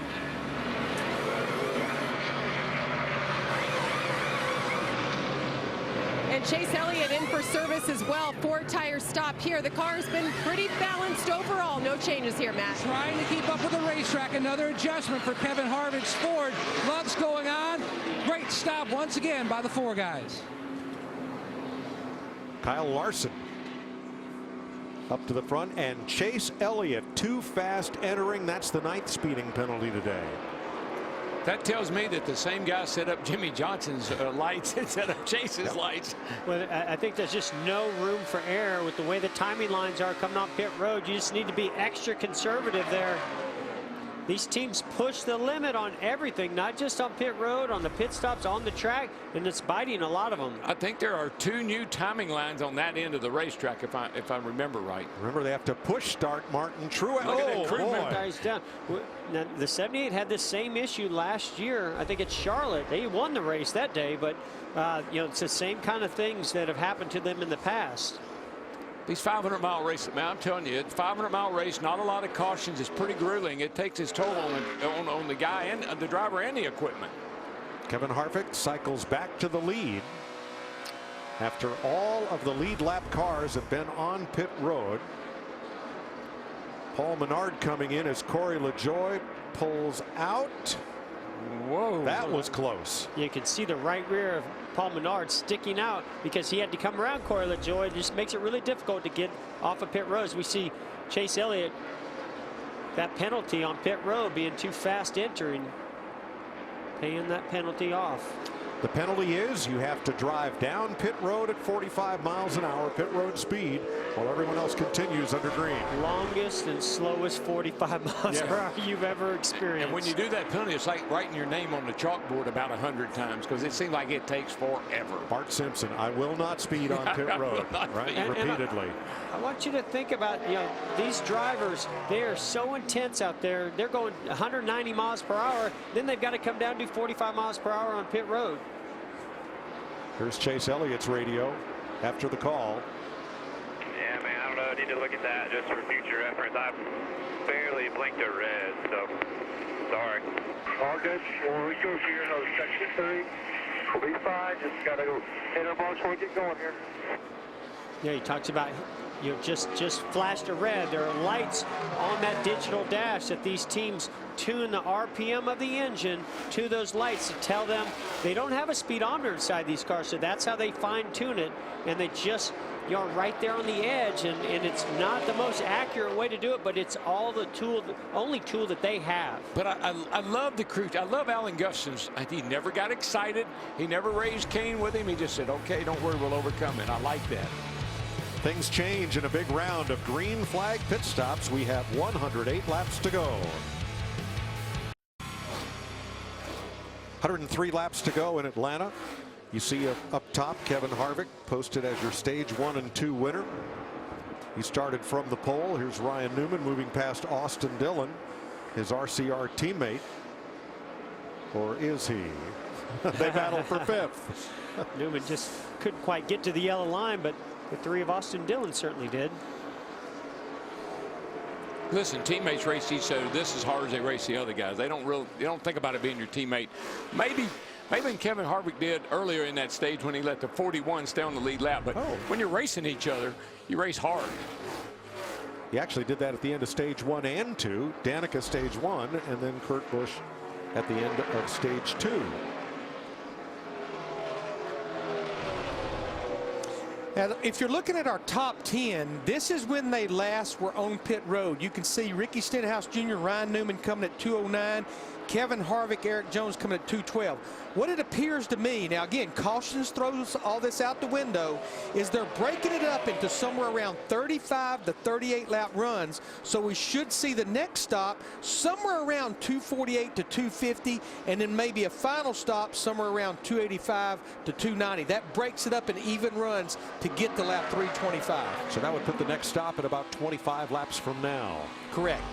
So, Larry, that seems like that's when you get you get all the goodie out of your tires. You're starting to really give up a lot of time, and then you hit pit road. And it seems like that's been when a lot of people have been flirting with quartering some inside, some right side tires. Well, and Larry, you know, they've done a pretty good job of managing the number of tires that they were allotted at the beginning of this race. So they've got the tires to be able to do it in this final stage. Yes, sir. I think they're in good shape there.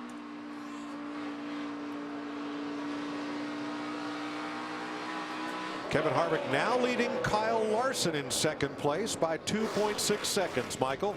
You know, yesterday in the Xfinity race, I heard Kyle Larson's spotter telling him, paint that yellow line, get to the bottom, learn that groove. Use today to learn about that line that Kevin Harvick runs so well for tomorrow. Harvick said it helped him to refresh himself running the Xfinity race. And another guy that was watching real closely, guys, Chase Elliott, up in the FS1 booth with me. He saw what those guys are doing. I don't think it's any coincidence all of them are running really well today. I think that, you know, this just shows the talent and diversity that Kyle Larson has. He can go, uh-oh, does the 24 have an issue here? It looked like he was wheeling down the back straightaway. But, you know, the talent of Kyle Larson, normally we see him up on the top groove. And we've seen in the dirt tracks when he goes and races sprint cars up against a cushion where it's really fast. But he also has the discipline and the finesse to be able to do what he's doing right here, run right around that bottom. Well, they have Hendrick power under the hood, and I don't know this for a fact. I haven't talked to Rick about it, but I got to think the resources that was going over to Stewart-Haas, maybe they ended up giving some extra stuff to the Ganassi guys, because those cars have been running. They ran great at Daytona, and both of them are in the top 10 today. McMurray as well. Well, actually, think about this. Larson should have probably won. He almost won the final race of the season at Homestead. So obviously Ganassi Racing has improved. These are also Hendrick chassis, but I think that they're just putting more and more development and engineering into their program, and I think it's showing in the performance of the cars. Well, I know that kid can drive. There's no question. Yeah, I don't know if he's pitting or thanking them for letting him go. Yeah, had a hand out the left side window. Whoa, a little loose as he got to the yellow line. We've seen a lot of that today. Yeah, I think A.J. Allmendinger was behind him as they went through 3 and 4. I don't know if he allowed the 42 of Larson to go to the bottom and get by him a little easier than he had to. And that's what a driver does, you know, give a little wave out the window. I tell you, those old arms are getting a little weary about now. You've been staring on this thing for a pretty good while now. Sorry, that was the 37 of Buscher. Second race of the season, and this is the first time in 2017 we have run this low downforce package that NASCAR experimented with last year. The last time they ran this package was Michigan, and the winner of that race was Kyle Larson.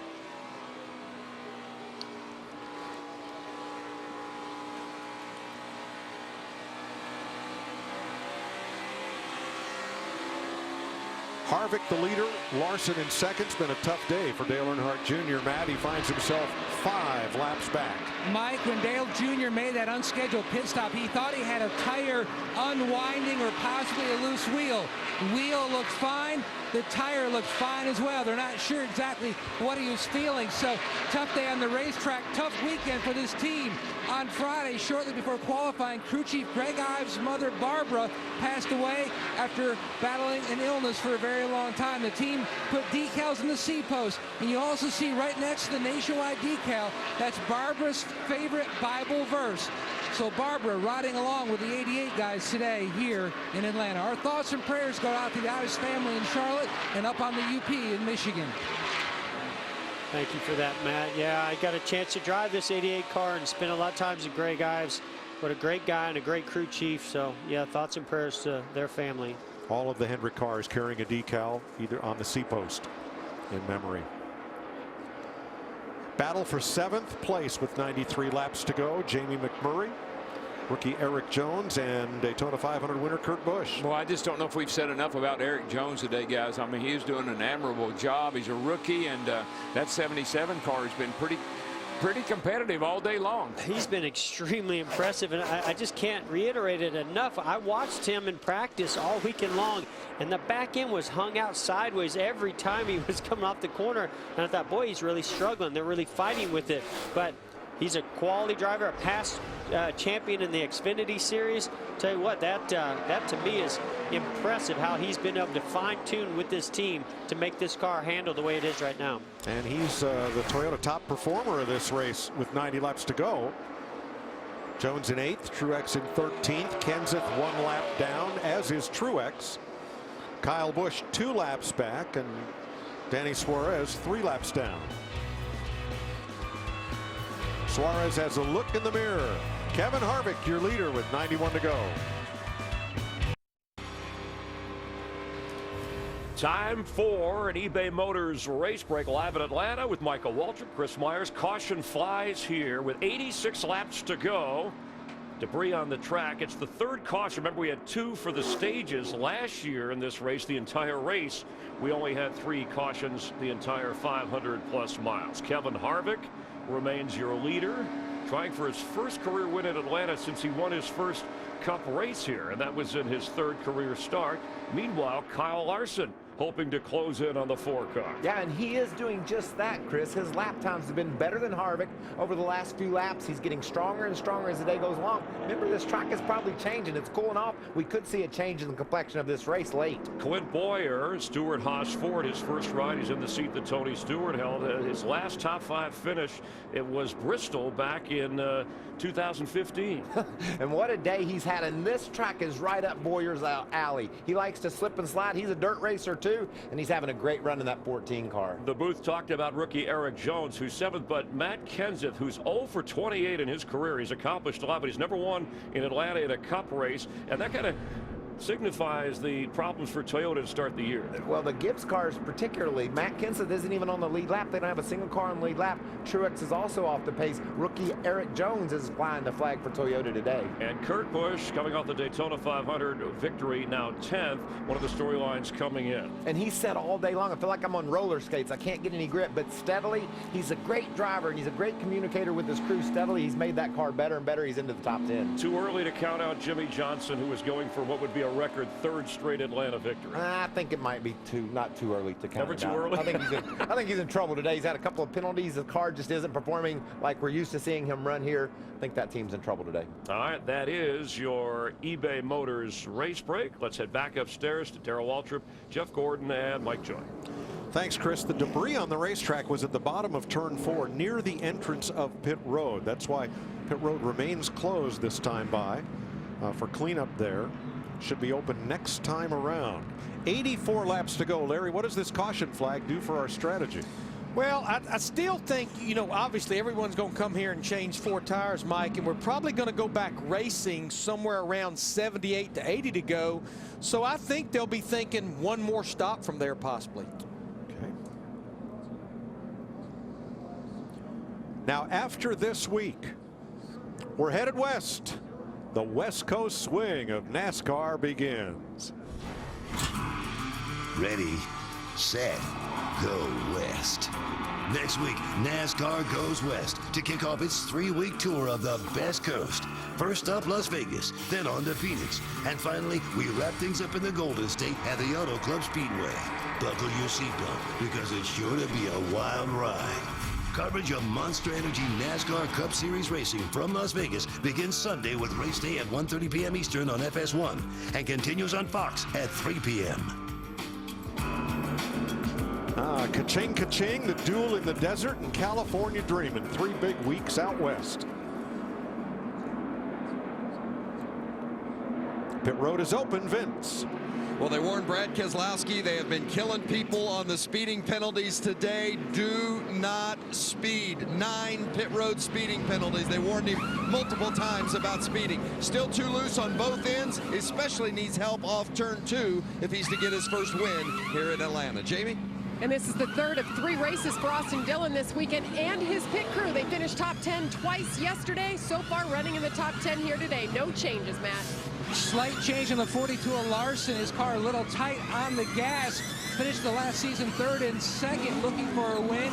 Service complete there. Small changes on the 14 of Boyer, trying to keep up with the racetrack. And Harvick, wow, those guys again, stellar stop. Slight change on the 4 because his car was free this past run. Slight advantage to having that first pit, too. Yeah. That doesn't hurt a thing. Well, it doesn't hurt when you've got a bunch of lap cars in between you, too. He came on to pit road with a pretty good advantage. Yep. That's Brad Keselowski, who picks up 1 spot.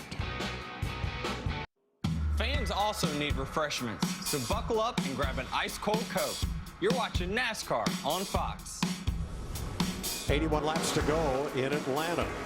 Completing this caution flag for debris in turn number 4. Let's take a look at how Kevin Harvick's spotter Tim Fedowa helped him worry less with the Liberty Mutual Insurance spotter coverage. Think you need to go back just a little bit. I think we're going to have to. Careful. Might just be the track freeing up, you know. It's black down there on the bottom. Both ends, really. Yeah, I think it's slimy. Due to rubbered up, slimy. Yeah, I think so too.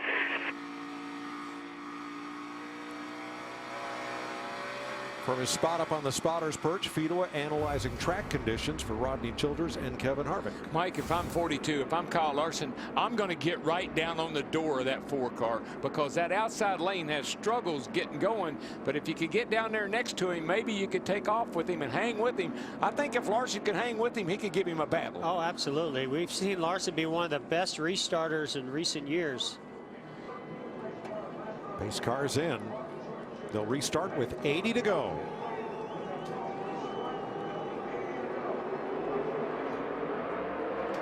Pretty even. Probably the best we've seen anybody do out there on that outside lane. As you see, Boyer blocked the 31 of Ryan Newman behind him. And look at Larson wind up in that outside lane and pull past Keselowski for second. He's going to clear him going into 3. Now, does he have anything for Kevin Harvick? I'll tell you, once Harvick gets a little gap on you like that, it's just so hard to close it back up.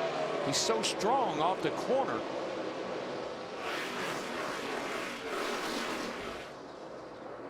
Jamie McMurray way up on the. You sure Kyle Larson isn't driving the 1 and McMurray in the 42? Because on every restart, McMurray has been way up topside up by the wall. Maybe they changed cars. I don't know. Something to think about. I think Kyle Larson, like all of us up here and everybody out there, we want to try to do what Kevin Harvick's doing. We just haven't been able to do it. McMurray battling the 31 of Ryan Newman, the outside pole sitter. And that's for 8th place. Just ahead, Boyer trying to edge past the 24 of Chase Elliott. That is for 6th place. No luck there. Yeah, Boyer dropped back in behind Chase Elliott, trying to get back down to the bottom. If I had to guess, if that 14 has a similar setup to Kevin Harvick, he's probably one that needs to stay on the bottom and really work that yellow line just like his teammate. Although I say that, he goes right up to the top in 1 and 2.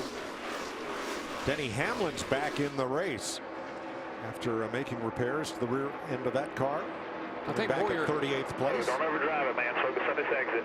I think Boyer had to go high to get around the 31. He had a little better run off that high side and got around the 31 of Ryan Newman.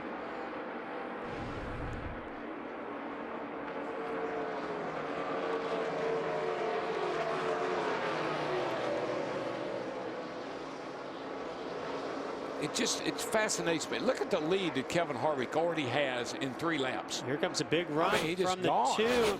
Keselowski going to make a pass on 2nd place Kyle Larson. He did too, man. Came off that top and had a bunch of momentum. That thing was handling where I like for him to handle, down the straightaway. 75 to go. Sounds like a good time for a Fox NASCAR. Crank it up.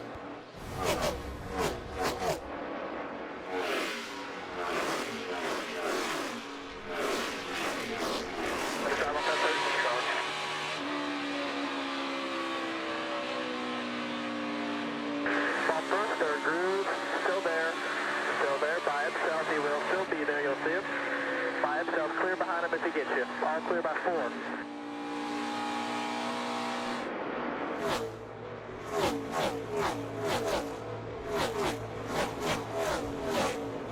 Outside. Inside. Clear high. 1 inside. All clear.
The lights have come on in Atlanta with 71 laps to go, and Kevin Harvick holding a 1.1 second lead on Brad Keselowski, Austin Dillon, Kyle Larson, and Kurt Busch.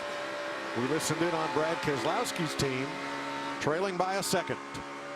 Right now, even if we run the bottom, we're 10 car lengths past, we're 5 car lengths easily where we get to the yellow line referencing the 4.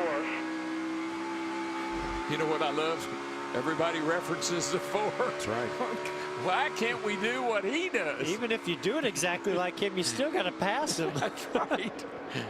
What a frustrating, how frustrating it would be to watch him drive off and he's doing that bottom thing and you can't do it. What a great race Eric Jones is having here for 10th place with Jamie McMurray, and Matt Kent's is coming into the picture. Jamie? And Eric Jones, what a great race he's running. Rookie crew chief, rookie driver. They just wanted to come in and finish all the laps and finish in the top 20. Well, he's been running top 10. And Eric, I talked to him pre-race, and he was pretty confident. He was nice and smooth about things all weekend long. He said he's learned a lot. It's a lot to take on racing at this place as a rookie, but he's doing a fine job. Yes, he is. Chris Gale is crew chief, and they have a good race car today. This is one of the toughest places in one of these cup cars, especially with as little downforce as these cars have. I mean, he's getting quite the education today, and this place is a handful, especially for 500 miles. How about Clint Boyer, currently 7th, Matt? Mike, he told me that he just couldn't get a good feel about his Ford during practice because he would get on a run and then a caution would come out. That's why this morning he spent a lot of time with Kevin Harvick talking about lines, looking at some video, but he just couldn't quite get a feel for that as well. This is his worst racetrack on the schedule, but you can see the light at the end of the tunnel. His spotter, Brett Griffin, told him, solid day so far. Talking about Harvick, he was telling Clint he's more shallow on his entry into 3 and 4. See if you can change yours up to mirror. It might help us even more. I tell you, we talk about these young drivers, rookies, and everything else, but that kid running 3rd right now in the 3 car, Austin Dillon, he has been hanging around the front all day long. He and Slugger Labby, they got a really good combination going, and I like the way that car looks right now. He's closing up on the back of Brad Keselowski here. You see right there, Brad Keselowski actually missed the bottom, missed that yellow line, and the 3 of Austin Dillon dove in there, hooked it, and gained a lot of spots or time on the 2. Yeah, Dillon's last lap more than a 10th. This lap 2/10 better than Keselowski. Here's 5th place. Chase Elliott, Kurt Busch. You think about the 31 of Newman. He qualified outside pole. That's a teammate to Austin Dillon. He's been running good today, and that 3 car here late in the going looks pretty darn good. Vince? Well, that 41 of Kurt Busch, boy, we've mentioned it multiple times today, how he felt like he's been on roller skates. Finally, they've started to feel like they're making some ground on the balance, getting better, but still got a ways to go, but at least they know they're going the right direction. Matt? And when you look at RCR, DW hit on it perfectly. Richard Childress sure must be proud. A lot of resources added to this team, especially in the offseason. And Larry Mack, I'm not sure how many engineers they had when you worked there, but they have almost 70 now. The crew chiefs, the addition of Matt Borland, they share an office. That way they can brainstorm, come up with better ideas. At RCR right now, it's one team, 3 cars, and it's certainly effort is equaling results. And Austin was telling me that they're trying to change the culture down there, to upgrade everything, to upgrade their equipment, upgrade their technology, bring in new people, bring in new ideas. It's paying off today. Yeah, engineering is where the speed is at these days in NASCAR. Dillon currently third, 2.7 seconds back. Joey Logano made another stop, as did Dale Earnhardt Jr., and they're going to need at least one more to get to the finish. Logano now 2 laps down, and Earnhardt 6 laps off pace. Keselowski's done a nice job too, Mike. I mean, here he is running second. He had some issues early on. They played some good pit strategy. Got a car smoking here in 3 and 4, coming off turn 4, guys. Trouble for Greg Gaulding, the youngster from Virginia. Came up through Legends Cars, K&N Series, and that one's coming out the pipe. Something went big. As my friend Sterling Marlin would say, she blowed up.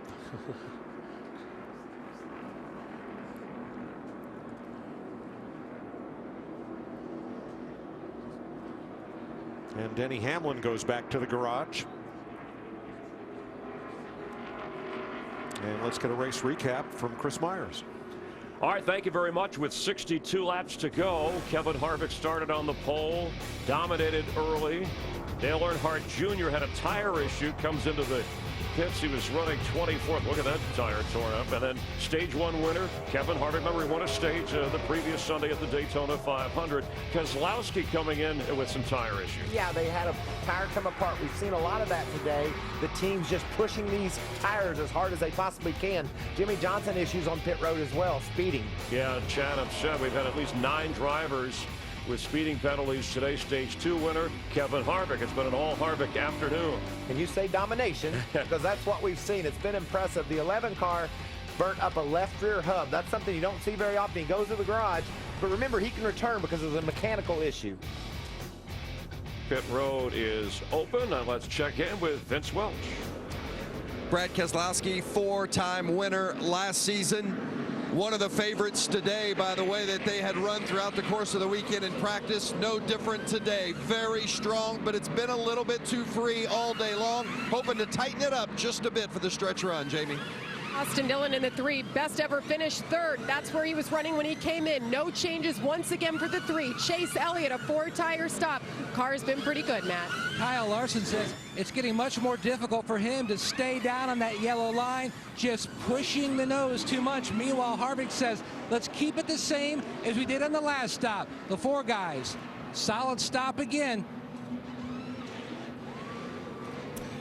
First time all day long, we're not going to see Kevin Harvick take the restart on the pole. He's going to be on the outside. We've seen people struggle out there. This is going to be interesting. Let's take another look at the race off. I mean, this is Ford against Ford here.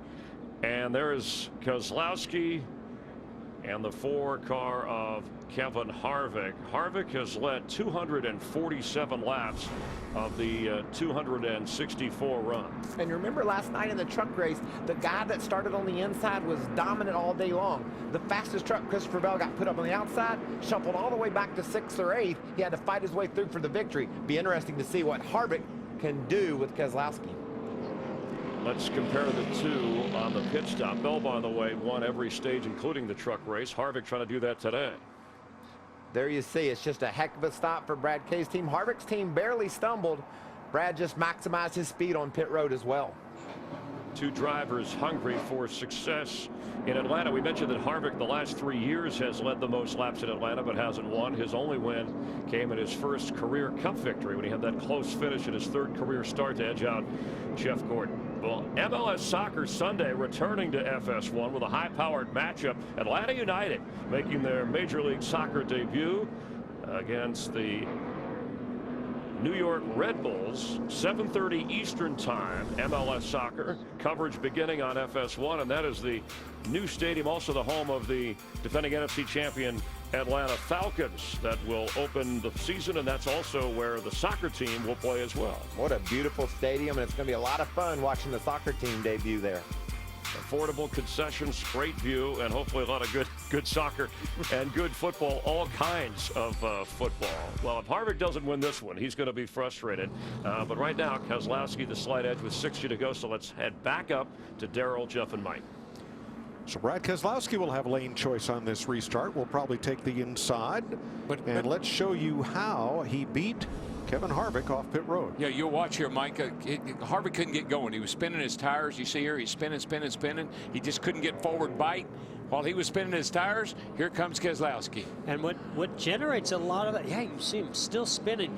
Same thing happens on these restarts. You see somebody in your mirror, you know somebody's next to you, and you just push that throttle a little bit harder and spin the tires a little more than you'd like. That driver time they show was like 3 tenths from there, so wasn't nothing bad at all. Now it just can't keep going right there on those 2 asphalt patches. Yeah, so that's one thing that's unique about that #1 pit stall. It's a great pit stall as far as positioning, but the difference is you come from concrete to pavement. Once you leave that concrete, it's a lot less grip on the pavement. Plus, as you said, you see somebody coming and you makes it just a little more aggressive, and it made it that much worse. Now our leader is Brad Keselowski. It'll be at least another lap or so before the restart. Vince. Well, concern and a long conversation amongst the crew as to whether or not maybe they didn't get one of the tires or the wheels on tight. They're discussing it, a long conversation with Paul Wolf and company and the crew on the wall, and they just told Brad Keselowski, we're going to have to come back. Oh, man.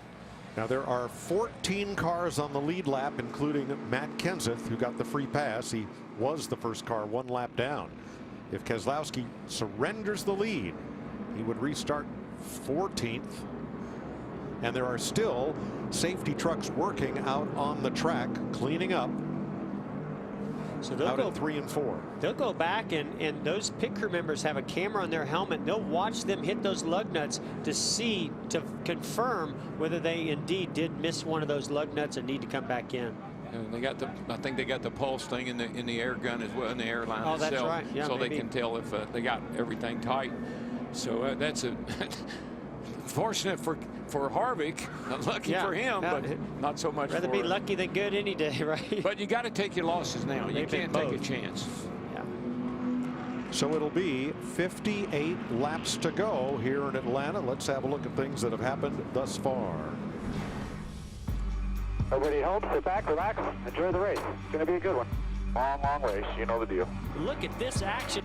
I can move up and go faster, but I was under the impression I need to be on the bottom. We got to go fast on the bottom. Starting to show more speed now. Might have a right front going down here, coming apart. Go okay.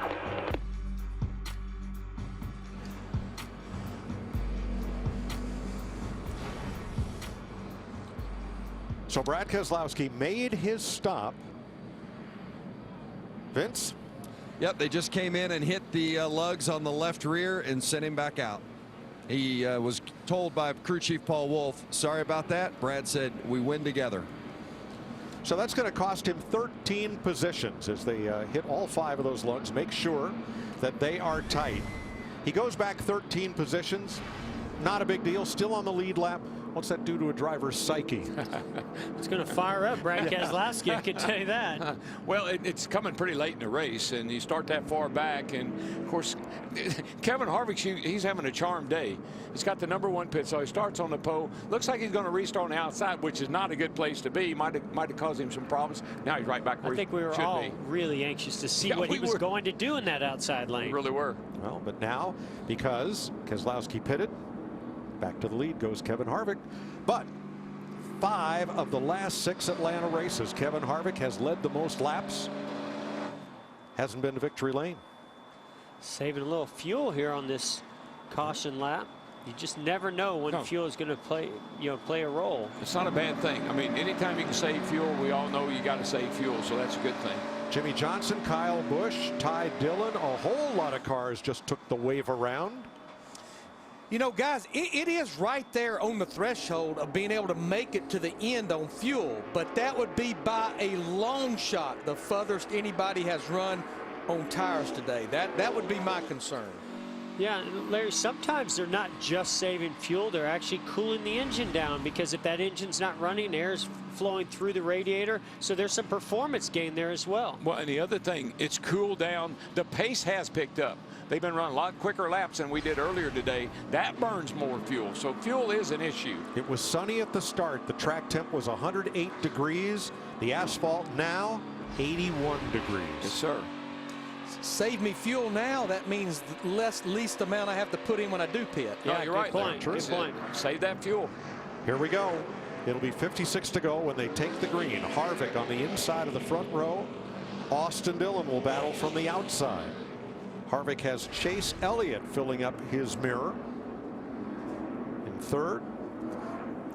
I believe Chase Elliott can give Harvick a run for his money here for a few laps. He was able to hang with him in the last restart. We'll see how it goes. And Kurt Busch is up to row 2 and fourth. Kyle Larson, Clint Boyer in the third row. Ryan Newman, Eric Jones, Jamie McMurray, Ricky Stenhouse. They are the top 10. 14 lead lap cars. Here we go. And Dillon didn't get going. Can't go. Going to cause a mess. Wow, look at this on the inside of the 42. It goes Newman. Eric Jones up the middle. Larson fighting back on the outside. Whoa, we saw Chase Elliott slide right up in front of the 42 of Larson. And Larson gets the inside. A little contact back here between Boyer bounced off the wall and got Eric Jones. That was eventful. Does he have a tire? It was a mess. You knew it would be with that restart, the way they bottled everything up. Maybe Boyer had a tire issue. It looks like it maybe just got loose getting into turn 3.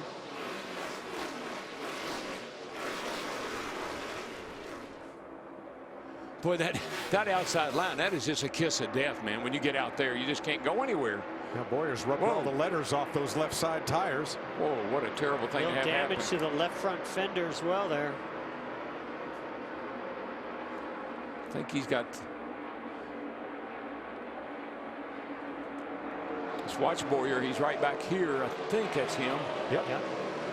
Trying to get to the outside of Jones. Gets a little bit of contact with the outside wall and the left side tires. Yeah, Jones had his teammate Mark Truex Jr. on the inside of him. He tried to give him some room, and then Boyer snuck in there on the outside. They made contact. That whole restart was just, it was obvious it was going to be a mess. Just unbelievable to me how hard it is to gain traction in that outside lane. Let's go back to the restart and ride with Kurt Busch, who was right behind Austin Dillon, restarting fourth. 1, going, green flag, free struggling. 14's on your bumper here. Inside looking, inside quarter, inside. Watch your 14 up top here. You're top of 3. Top's good, inside quarter clear. Keep coming. Inside quarter 1, clear the 1. Restarted fourth, and there he is sixth, battling for fifth. Diving to the outside of Austin Dillon as they got to 3 and 4. Now, one of the reasons he got stacked up, he actually had a pretty good restart and anticipated well, but you cannot pass that car until you get past the start-finish line. And I thought Austin was down on the door of the 4 pretty good. I thought that might help, but it didn't help a bit. Yeah, but did you see Kevin Harvick straighten his car up and pull away from him right as he accelerated? That actually gave him a little bit of extra boost. Tough sledding for Brad Keselowski because of having to tighten that wheel. He restarted 14th, and he's only gained 2 positions. Chase Elliott has a run on Kyle Larson. Not quite yet. He's got to hook that yellow line. There he goes. Just keep it on that yellow line. That'll get them side by side. Now it's all about what happens down in 1 and 2. Larson will choose that high line, carry the momentum off of turn 2. Chase Elliott's going to have to be real disciplined down here to the yellow line. This should be where they 42 should get a big run off the corner right here and be able to clear Chase down the straightaway.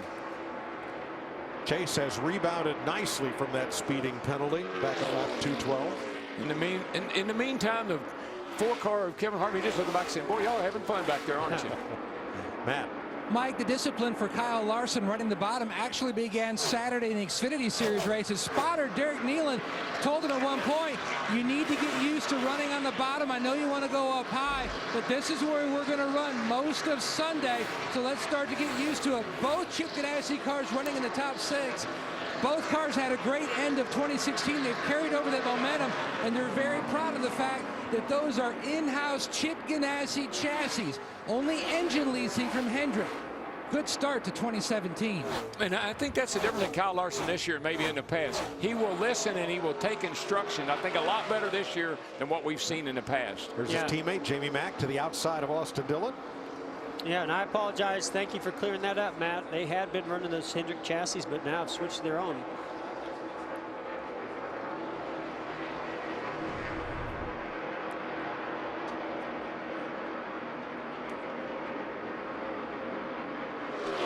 Brad Keselowski inside of Clint Boyer.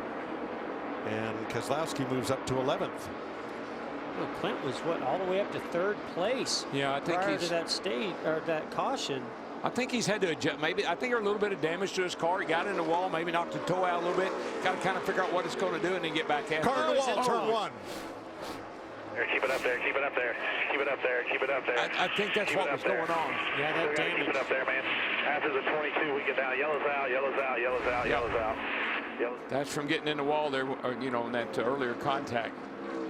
Looks like the left front tire. Yeah, that fender damage there eventually rubbed that left front tire. What a shame. Boyer was 11th. Had a great day going. See the sparks.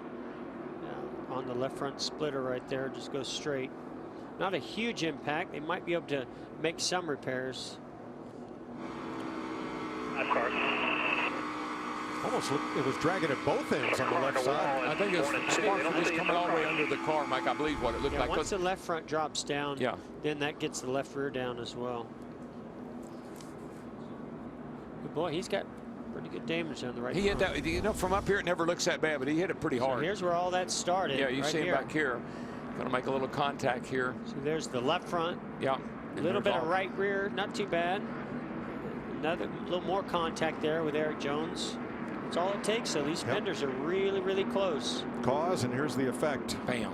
That's harder look than it, than it looks from that like. angle, it definitely looked a little harder. Than So Clint Boyer is on the crash damage clock as they try to effect repairs on pit road. We only ran 10 laps, but trust me, pit road and the pit crews will be busy just like I started at the top of the day. Jamie. They just need gas. And Austin Dillon told his team, well, guys, I know you saw it, but he spun his tires coming in. So they're going to take 4, and then Chase Elliott in the 24. There was kind of a debate if they should make a small adjustment here because on the first 2 laps, his splitter is in the track, but he's not sure they should touch it because it's good. Matt?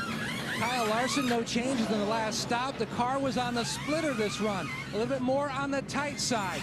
Meanwhile, Harvick on the bottom said his car needed to have an adjustment. Much more free this run. And the 31 service complete on Newman. Possible air pressure change there. Who's going to win it, Mike? That would be Harvick once again. Yeah, he whipped. He got way out. He didn't come straight out this time. He got out onto the pit lane, and I think that really helped him. Casey Kane will get the free pass for the 2nd time today. Yeah, watch him this time, Mike. He's going to shoot. He's going to get out of that, try to get out here in the pit lane and not run through those asphalt patches. Yeah, that definitely helped him launch out of there a lot better. Much better. See, he got beat last time by getting stuck on all that right there, and he learned his lesson. Matt? Mike, the first pit stall used to be on the pavement. Harvick chose that a couple years ago, and he dealt with this issue, slipping and sliding all race long. Now he's on the concrete pad. He told me at the car before he buckled in that he's going to be cognizant of the fact that he's going to be going from concrete to asphalt. DW, like you mentioned, he told me he's going to try to swing to the right as quickly as possible. One penalty, and it's on Ryan Newman. The front tire changer was over the wall too soon. That's bad news. 1 and 4th. Newman was 4th.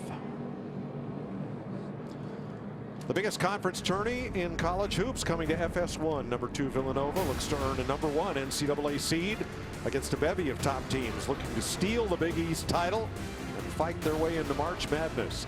The Big East tournament live from Madison Square Garden starts Wednesday, only on FS1. That was a heck of a ball game last night between North Carolina and Duke. It was fun to watch. That's Clint Boyer still on the crash clock. And let's show you the pro officiating system that caught Ryan Newman. Yeah, what you're going to see here is the front tire changer. That red line indicates they can't go across the wall to that. He's right there. That signifies 1 pit box away. Yeah, you can see he's already over the wall right there. So that in the penalty under caution, he's going to have to start at the tail end of the field. Need a review of that. We had the 41 coming in right in front of us and buzzing all our guys. I don't quite understand how they could have been over too soon.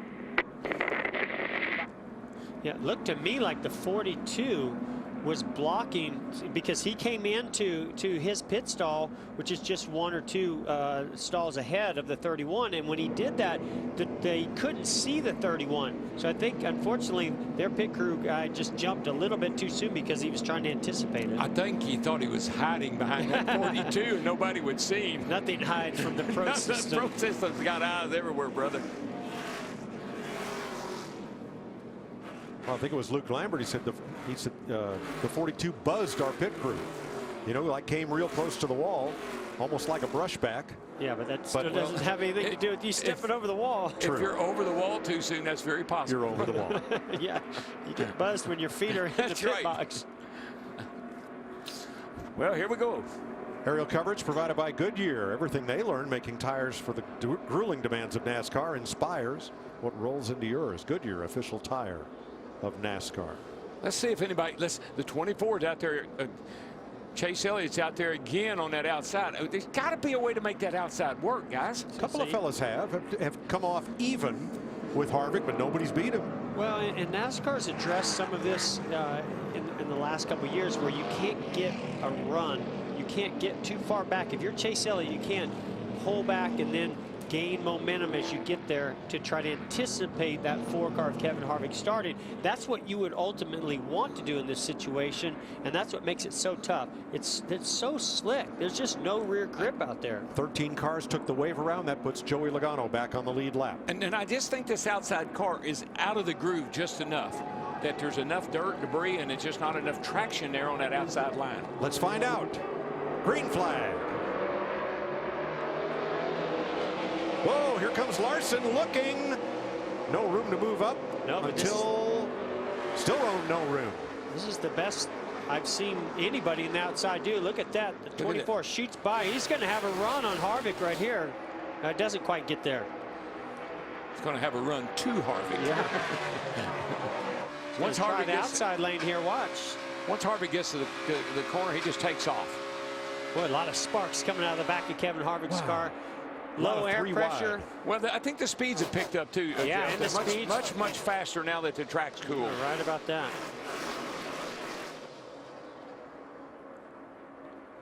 Chase Elliott went to the high side. He's got a big run coming. I don't know if he's going to quite get there this time either.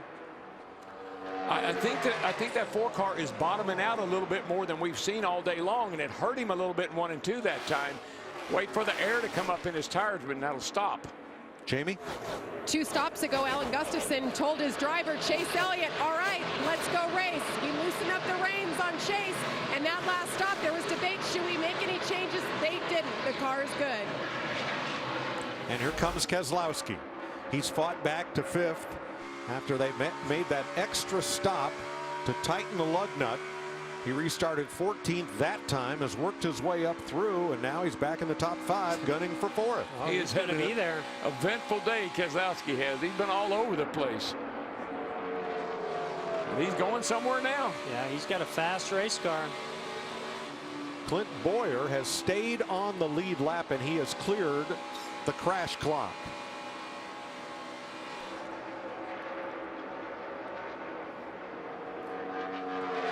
Let's go back to that restart and listen to Kevin Harvick as he takes off once he gets to the restart zone. Here we go.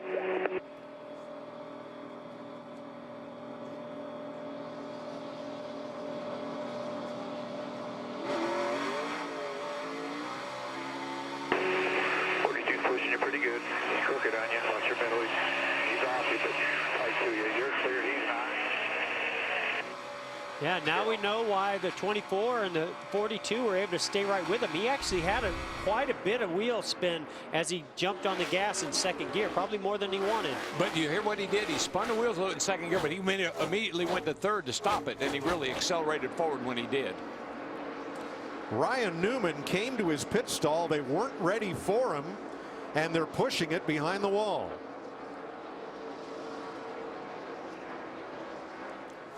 We'll update when we come back. Kevin Harvick leading Chase Elliott by 0.7 of a second. We'll go side by side.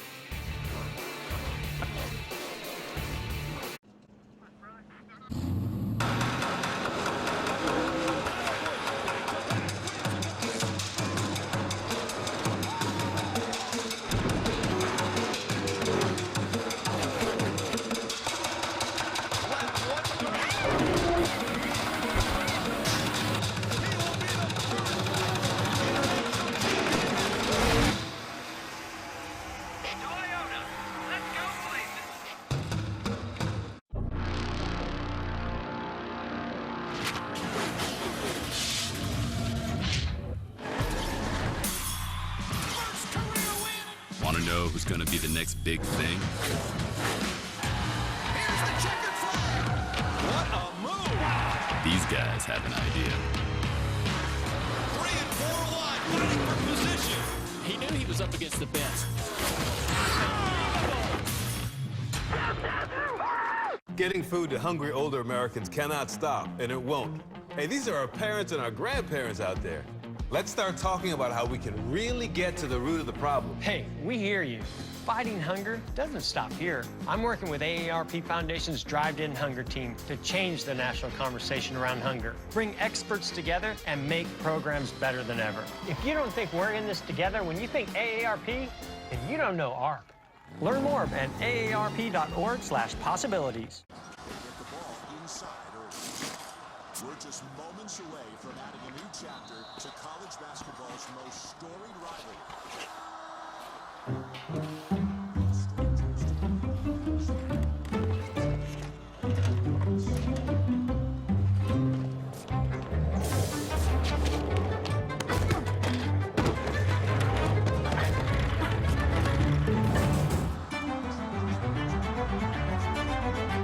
Get closer to the action like never before with NASCAR Race Hub on FS1. At the track.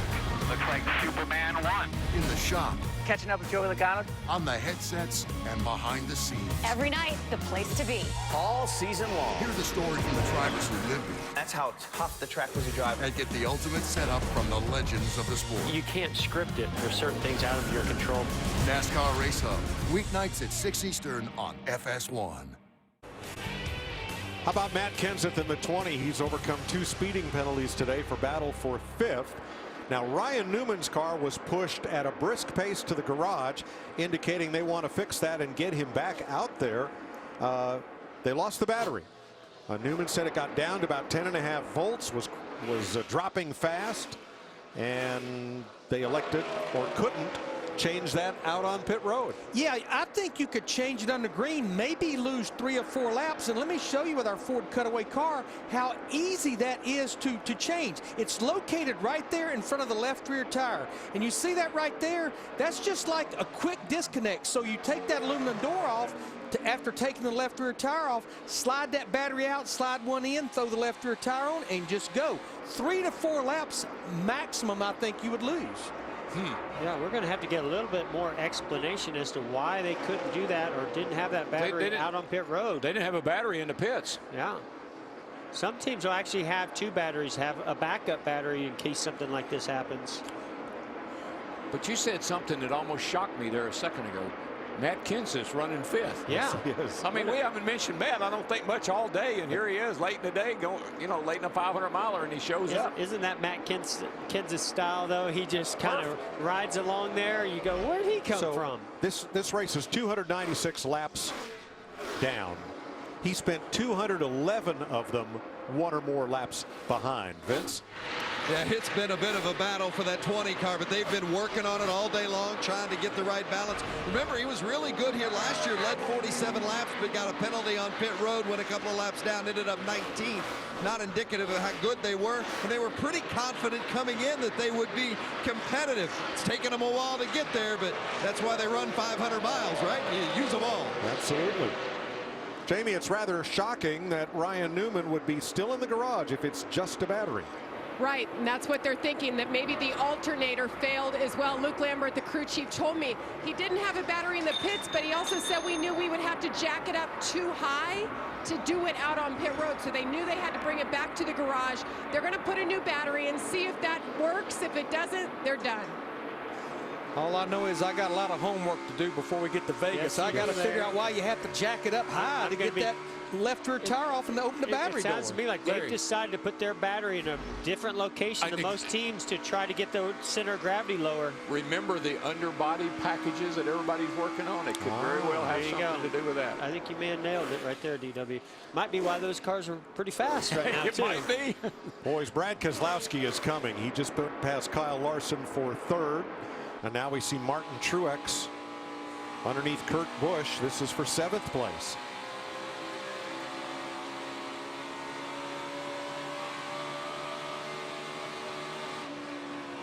Meanwhile, Kevin Harvick continues to lead everybody by 1.7 seconds, Matt. Mike, obviously a stellar race car on the racetrack, but the guys here on pit road on the 4 car have done a tremendous job today. Eric Maycroft, Daniel Smith, the changers, Stan Doolittle, the jackman, Gasman, Justin White, Matt Holzbauer, and Mike Morneau, Shrek. They have done an excellent job, and you look at how they've really upped their entire pit crew operation across the 4 teams. They've improved the jacks by lightening those this year. Ira Joe Hussey did a great job, but Brian Watson has done an excellent job improving the guns. The changers hit patterns with the next generation Stewart Haas gun in early February. They had a choice. They went with a 2017 version. It's really certainly proved to be a good choice. Excellent stops. Good way to start the year. They're hoping to start it out here with a win here at Atlanta. Oh, boys, I've got some trends of the race for you. Woo-hoo, what are they, Larry? If you look at the last 10 spring races here at Atlanta, the last caution, average lap 325 to go, and 3 out of the last 4 spring races, we've had overtime. Well, we better get ready then. Get all geared up here. We got some action.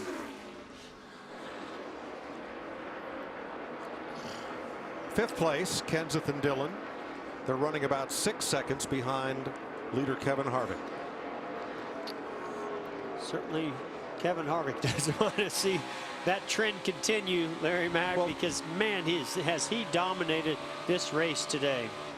Let's not give this away. Remember 2014, Harvick won the pole, led 195 laps before a late race restart accident caused him to finish 19th. People know me as Dale Earnhardt Jr. race car driver, but I have many sides. I'm also an animal lover, and to my animals, I'm the whisperer. Yes, hey, sit. Where are you going? I know one that'll listen to me. Old Junebug. Junebug, hey. Well, there's 2 I can always count on. That's Laverne and Vera. Come on, girl, speak up. Well, as you can see, we're making some progress. For protecting your pets and more, Nationwide is on your side.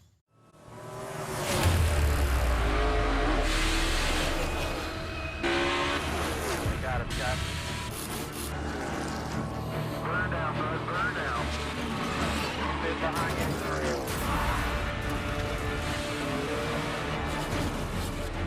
you. In a race that stimulates all 5 senses, you're gonna need every single one of them. Okay, that's a one-piece breast, $5. Pot pie, cost you $5. That's a famous bowl, 5 bills. Tenders for a $5, and that's my 2-piece original recipe, also $5. That's 5 real meals, each for $5. KFC, it's finger-licking good.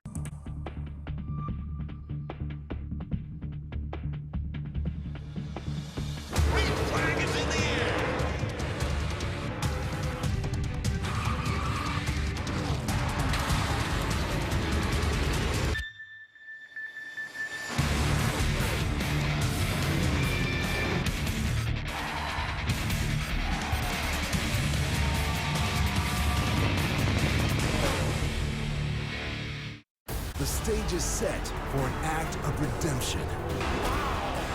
Last year's national champions let the conference tourney slip through their grasp. Now, the Big East best go to battle again in college hoops' most legendary tournament. The Big East Tournament, Wednesday at 7 Eastern on FS1. Got kids 12 and under? Come to any NASCAR Xfinity Series or NASCAR Camping World Truck Series race, and any kid under 12 gets in free. Get your tickets today. Fighting hard with 19 laps to go. Matt Kenseth slides up the racetrack. Austin Dillon is right back underneath him. Crossover. Nice move. Eric Jones, Kurt Busch for 9th on the right of your screen as we're inside 20 to go. Ryan Newman has returned to the race with a new battery. Corey LaJoie brushed the wall, made another pit stop, but we stay green. And now here's a battle between Matt Kenseth and Mark Truex Jr. up. Is there a problem with the 3 car? Yeah, he's down on the apron. That doesn't look good. He's coming in. It's got to be a tire issue, I guess. Paul Menard, his teammate, is in, and here comes Dillon. Stay on the racetrack. Cycle the power if you can. Cycle the power for 3 seconds, please. Sounds like he's got a battery issue. Jamie? And all he did was yell, "I'm out of power." They told him to stay on the track, stay on the track. They're telling him to hit his switches, reboot it. Talking him through it right now. They don't want him to come in just yet, but he has no power. No, he was in 5th place. Now he's down to the apron in turn 1. No, it just won't start. And this will likely bring out a caution. Put the batteries in. You guys got to go to the garage. It's a battery. Another battery. Yeah, we think something's going on with their alternators. It's not charging the battery. Anything on the volt gauge or anything? Any indication of anything you give us? The screen is completely shut off. Completely shut off. The screen. Okay, go to the garage when you get there. And there's the caution at lap 310. Love your trends, Larry. Larry, you're going to have some explaining to do to your former teammates about this last caution coming out. I don't make this stuff up. I just look at the numbers. Oh, boy. Yeah, it was an interesting choice to stay out on the track when what just happened to their teammate. They knew what it was, but they seemed to want to run through some different modes within the electronics, thinking that it might fire up. You know, one time it's like a coincidence. Second time there's something with the the teammates here. He had a chance to come on pit road, and they told him to stay out. There'll be no free pass. May have been that Dillon was a lap down by the time the caution came out, and he was in the free pass position. But since he caused the caution, he's not eligible. I was just going to say, I think Larry's homework just got a little bit bigger. All right, guys, we got bigger fish to fry. We got your top 5: Harvick, Elliott, Keselowski, Larson, Kenseth. 14 cars on the lead lap. What do you think, Larry? Take 2 tires? No, sir. I'm in, and I'm not leaving till you give me 4. Here's Vince. Reminding Brad Keselowski again, no speeding. He'll hit the first pit box. It'll be 4 tires and fuel for Brad K as they get to the finish. They talked about a little tape on the front end as well. Loose is what he has fought through the day. Jamie? Only thing wrong with the 24 the last few runs is the splitter is in the track. He said, I need an adjustment. Let's fix it so I can get through 1 and 2 better. Matt? Larson putting pressure on the pit crew, saying if we can just pick up 1 spot, I get the inside. I think we can win this thing. Meanwhile, no changes for Harvick. They're preparing for the short run. Rodney Childers told him, when you leave the box, swing right as quick as you can, and he does. And he beats Kyle Larson and Matt Kenseth and Keselowski to the end of pit road. That 4 team has been on it, man. They have nailed every stop.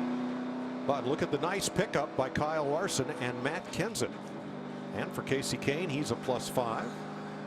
So my son's having a viewing party back in North Carolina, and he texts me, well, why is the 31 allowed to come back out? Because it was a mechanical issue and not crash damage. So he's eligible to return to the racetrack, and did after putting in a new battery. Chris Myers?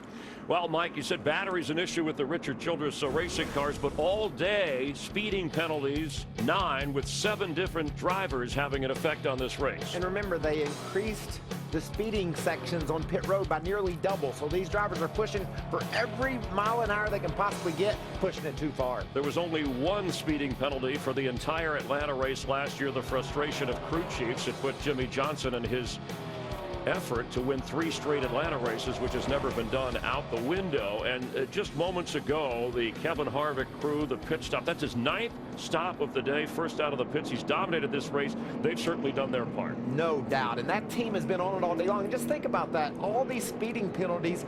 And what are you hearing now? It's just unbelievable. Harvick, too fast entering. Is that accurate? That's what we're hearing. We're just doing speeding penalty. That he had not had a speeding penalty all day. Sections 10 and 11. This is the first speeding penalty against Kevin Harvick. That is unbelievable. Like I was saying, the team had been perfect. Harvick had not put a wheel wrong all day long. And now on the money stop, the one where you can't make a mistake, whether you're changing a tire or driving the car, they make a mistake. All right, so Mike, that shakes things up quite a bit with 13 to go. Oh, this changes everything, Chris. It puts Kyle Larson in the lead. Matt Kenseth second. Keselowski, Elliott, and Kane. I didn't even think I was pushing it. All the way to the back, Timmy. I'm so sorry, guys. 13 laps to go. For the 5th time in the last 6 years, Kevin Harvick has led the most laps. And now it'll have to be a Herculean come from behind for Harvick to get to victory lane. Won both stages, dominated this race, and then this. Yeah, I mean, not only does he have to go lose those positions, he has to go to the tail end of the longest line. So it's not like he's right there behind the lead lap cars. That's a lot of cars to get through in just, what, 12, 11 laps. So he's going to need some cautions and some miracles. Unless a couple of cars pit now or lay over for Harvick, he will be restarting 35th in line. That is unbelievable. I didn't see that coming.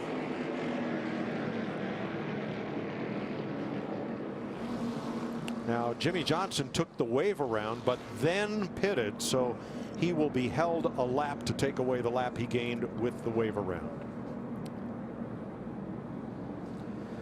Kevin Harvick had a fantastic, flawless day. Had the most laps led at Atlanta by a non-winner ever, because now, with just 13 to go, he has a speeding penalty. Just bragged on that Ford pit crew. What an incredible job they have done all day. And that stop was another one of them. He got out perfect, but this. But, you know, go back to Daytona a week ago. What did we learn there?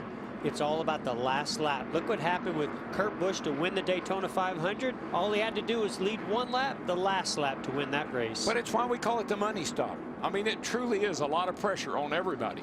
See Chad Knaus just informed of being held a lap. Discussing that. That inspector is a brave man. When you take the wave around, you gain a lap on the field, and you're not allowed to pit. If you pit, you're giving that lap back. Well, look who's leading the race, guys. So Johnson will restart from the pit lane. Larson, Kenseth on the front row. Chevy versus Toyota. Then Elliott Keselowski. Here we go. Whoa.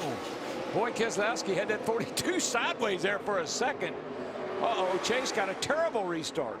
Yeah, the 41 of Kurt Busch got to the outside of him. Here comes Kenza. Keselowski on the outside. Getting ugly out in the back there. Whoa. Oh, yeah, big stack up 3 wide, middle of the pack. And Kyle Larson brings him around. Austin Dillon back in the race. And 10 to go. Brett Keselowski has fought up and down all day long, and here he is with a chance. Got a chance. This is where I talked about earlier in the race about that short run speed on the 2 car and those Penske cars. That's where they've been so good in the past. Harvick is mowing him down, but he is more than half a straightaway behind the leader. Coming fast, but it'll be 9 laps to go for Kyle Larson. Larson has opened up that gap a little bit between he and Keselowski.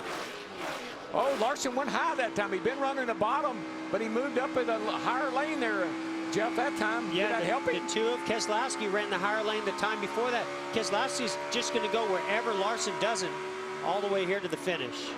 I don't really believe that helped the 42 that much. It looked like it hurt him a little we've bit. seen that.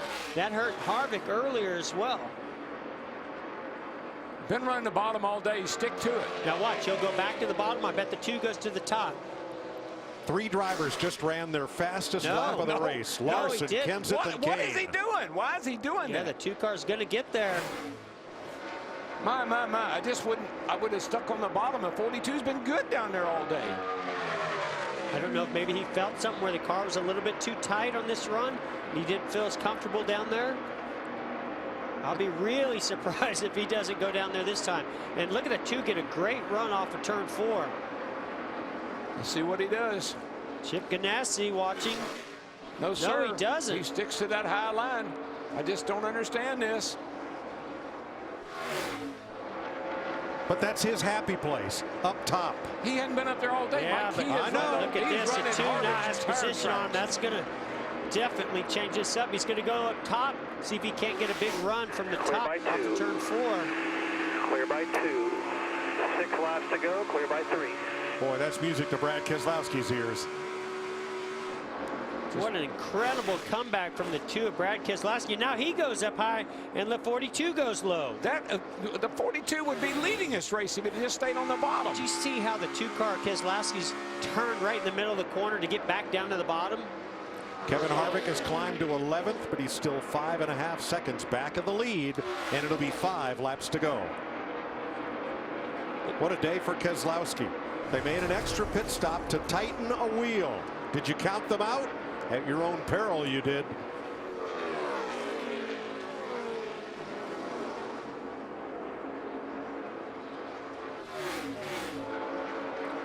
And Joey Logano, what a recovery for him as he battles Chase Elliott and Kurt Busch for 5th. And Mike, the 4 car just got back in the top 10 this last time by. Remember a couple of cautions ago, Logano took the wave around to get back on the tail end of the lead lap. He has made the most of it. Harvick into the top 10, but too little too late. Boy, he has passed a lot of race cars in a hurry. I mean, woo. And Casey Kane, who's taken the free pass twice today, is in the top 5. This is a great track historically for Casey Kane. He's got a couple wins here. Yeah, Kane has won here from the pole.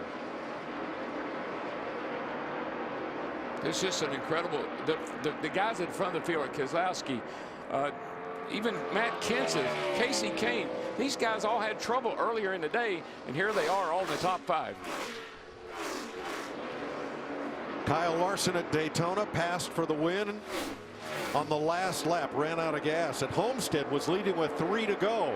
Didn't get to victory lane, and here at Atlanta, looks like he's going to be the bridesmaid again with 3 to go. There's Harvick into the top 10. Moving on Jamie McMurray for 9th. And there's the distance to the lead. I saw Brad Keselowski miss that yellow line at 3 and 4 a couple laps ago, and the 42 really pulled up on him when that happened. That's how quick it can change. Saw Keselowski that time. He went really, really high in 1 and 2. Seemed to help him, unlike the 42, who just needed to stay on the bottom.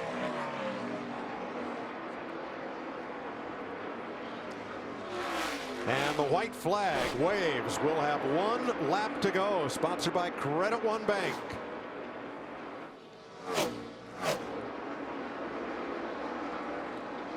When they made that extra pit stop to tighten up lug nuts, Keselowski and Paul Wolfe had a brief exchange. It's okay. We'll get there. They are there. 19 races since Keselowski's last victory. That was at Kentucky. He's got 7/10 on Kyle Larson. But for Roger Penske and Ford, Brad Keselowski wins the Folds of Honor Quiktrip 500. Kyle Larson second. Brad, way to come back, man. Stuck with it. Appreciate that, man. It's a long day, and you did a great job. Thank you. Matt Kenseth comes home third. Casey Kane, Chase Elliott, the top 5. The lead favorite for sure now. Joey Logano, Kurt Busch, Martin Truex, Kevin Harvick, and Jamie McMurray, the top 10. That's 2 wins in a row for the Blue Oval. Clint Boyer 11th, Trevor Bayne, Ricky Stenhouse, Eric Jones, Ty Dillon, Kyle Busch, and Danica Patrick finish on the lead lap.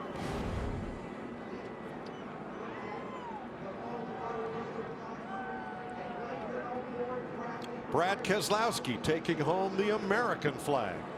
Is today's Sunoco fueling victory.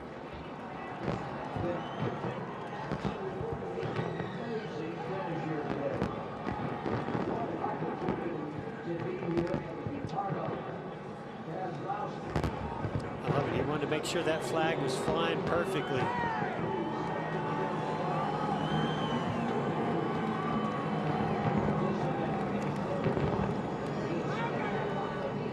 Team Penske, it's their 104th career win in NASCAR's top series and their 4th here at Atlanta.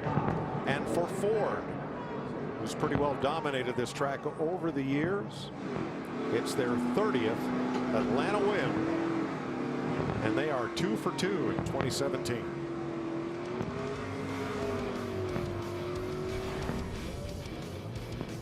Brad Keselowski rebounds from a loose lug nut and wins in Atlanta.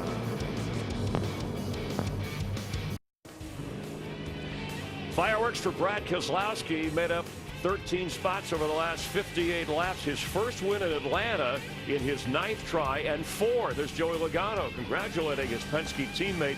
Ford finishing the first 2 races on top, but happiness for one driver, heartbreak for another. Let's go live to Jamie Little. Well, Kevin Harvick dominated today, led 293 laps, and then the pit road speeding penalty. You fought back to finish 9th. What's your takeaway from today, Kevin? I was going too fast on pit road, apparently. I really hate it for everybody on this Jimmy John's Ford. They put a great car under me and did everything we thought we needed to do. I knew I needed to be, close to pit road speed because we were having trouble getting out of the box, but I didn't think I was pushing it that close. But it gets the bounce in there, and you can't really tell where you're at, and that's why there's so many pit road speed penalties here, because you have to run it so close, and I was too fast. Thanks, Kevin. Chris?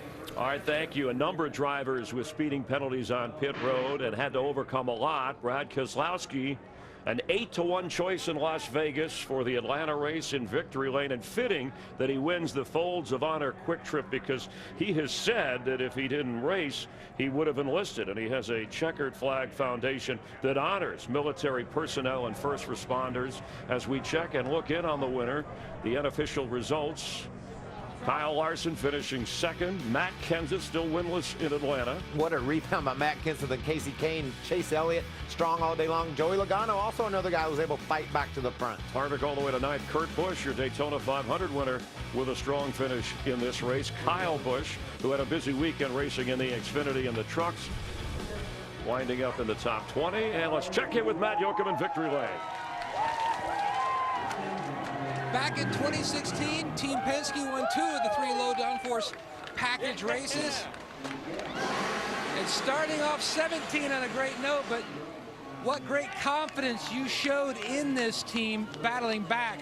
from that lap 118, losing the lap on pit road. Oh, thanks, Matt. No, winning a sprint or a monster cup race, that's the first love of the year. These aren't easy, and there's all kinds of adversity that comes at you no matter who you are. And, you know, Kevin was very, very strong and probably was the guy to beat, but we persevered. We had our own issues with a tire and a loose wheel, and we just fought through it all day, Matt, and got to Auto Trader Ford Fusion in Victory Lane. It's a big deal. Auto Trader's headquarters here in Atlanta, and we got all of them here, so that's great. And first win in the season locks you into the playoffs. That's great for our team, and just, gosh, that feels so good. What a great momentum. And got to fly the American flag at the Folds of Honor race. That just seems right. But, you know, even this Victory Lane, old school feeling of Victory Lane, and I love winning. You know, when you win, Matt, you don't know if you're ever going to win again, and you go through some spells, and gosh, it feels good to get one early in the season like this. It's a great race with Kyle Larson and everybody, and just really got to thank my whole team here. They've been digging. We thought we were one of the cars to beat at Daytona and kind of got wrecked out there. Didn't get to show our potential, but everybody here kept their heads up, move on to next week, and this is what you get with that kind of effort, so I'm really proud of my guys. Put a check mark next to Atlanta, his first win here. Vince? Chase Elliott ran in the top 5 all day. The Georgia native, boy, what a fan favorite that would have been if you could have brought it home. But you had a strong day today throughout the course. How'd you evaluate where you ended up as compared to the kind of car you had? Yeah, I thought our Napa Chevy was awesome. I really didn't feel like Kevin's car was any better than ours. I think he just did a little better job driving and managing the bottom of the racetrack and keeping his tires on his car, you know, and still going fast all at the same time. So I think we made a big chunk in the right direction. For me, being able to keep up with him moving forward at this place is obviously really good. But you know, the biggest thing is just having him, seeing him have a struggle there at the end, and us running second to him all day, all the way up to the very end, is pretty frustrating. Well done, though. Nice work from Chase Elliott today, 5th place. Hi, Vince. 11 stops on pit road for Brad Keselowski. No speeding penalties. So after 2 races, stage racing is a big deal. Keselowski second in the first stage today, 7th in the second, and then winning. But Kevin Harvick, 3 stages won already to start the season, even though he hadn't won a race. Well, you just got to think about what the drivers and what NASCAR wanted. The drivers said, we want to be rewarded for strong performance. If we dominate, we want points. NASCAR said, we got that. We can figure that one out. And they've done just that. You win stages, you get points, you have trouble at the end. It doesn't necessarily reflect on the way you performed all day. NASCAR's got this one exactly right. I don't think drivers are going to petition the repave. They might petition speeding on pit road, right? That's something they're going to want to go over. Final thoughts from the guys upstairs, Mike? I've got a headache with so many things I don't understand. Why didn't Larson stay on the bottom? Why couldn't the Childress team change batteries? Why so many speeding penalties? How did Matt Kenseth get to the front? What does Kevin Harvick got to do to win a race here?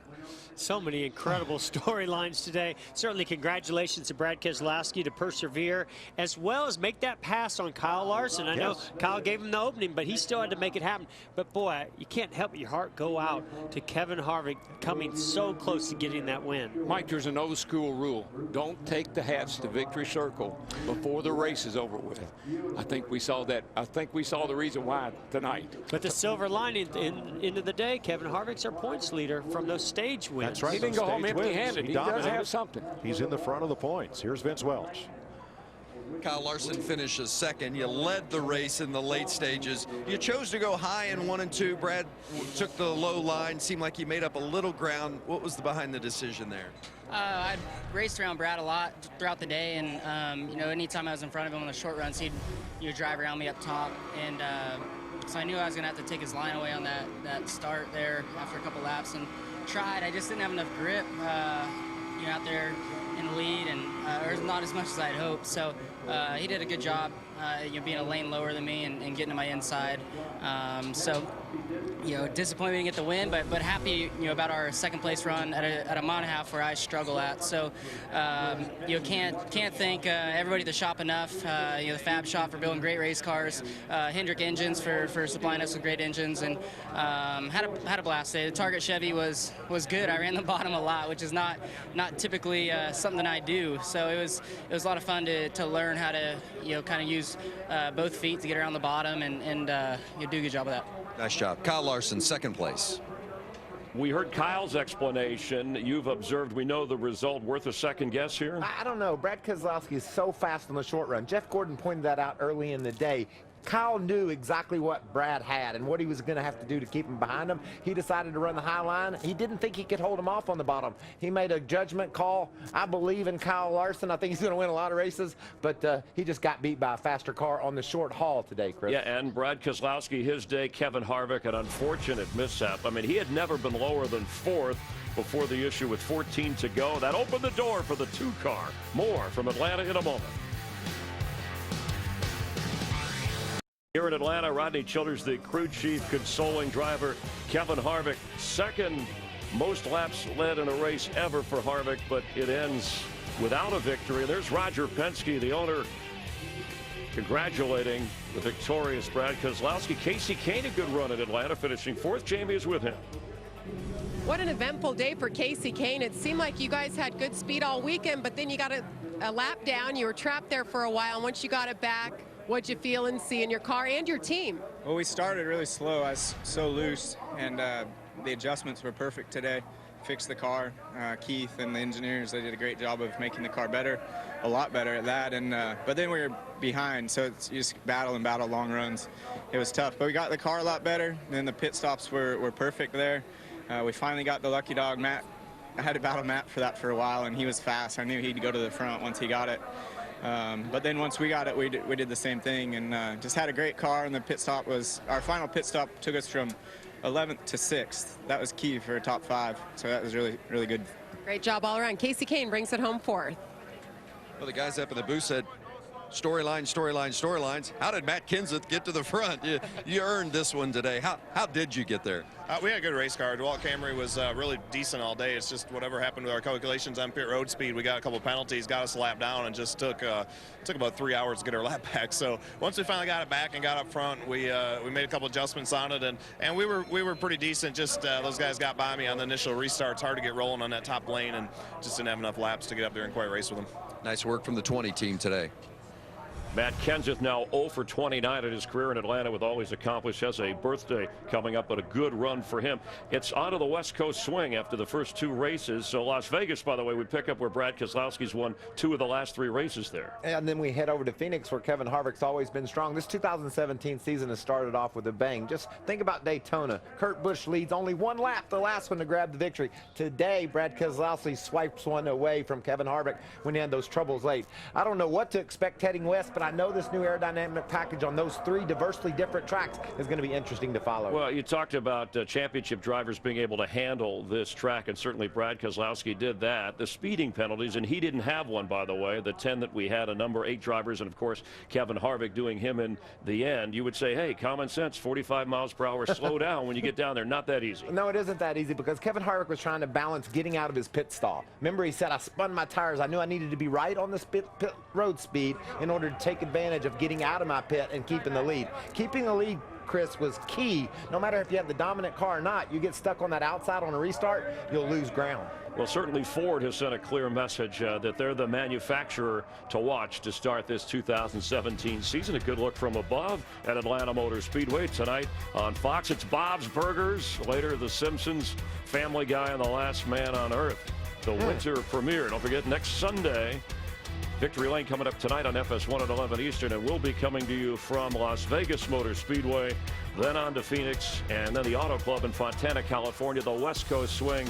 A family photo in Victory Lane for Brad Keselowski. For Michael Waltrip, our entire Fox crew, I'm Chris Myers. Thanks for being a part of NASCAR on Fox.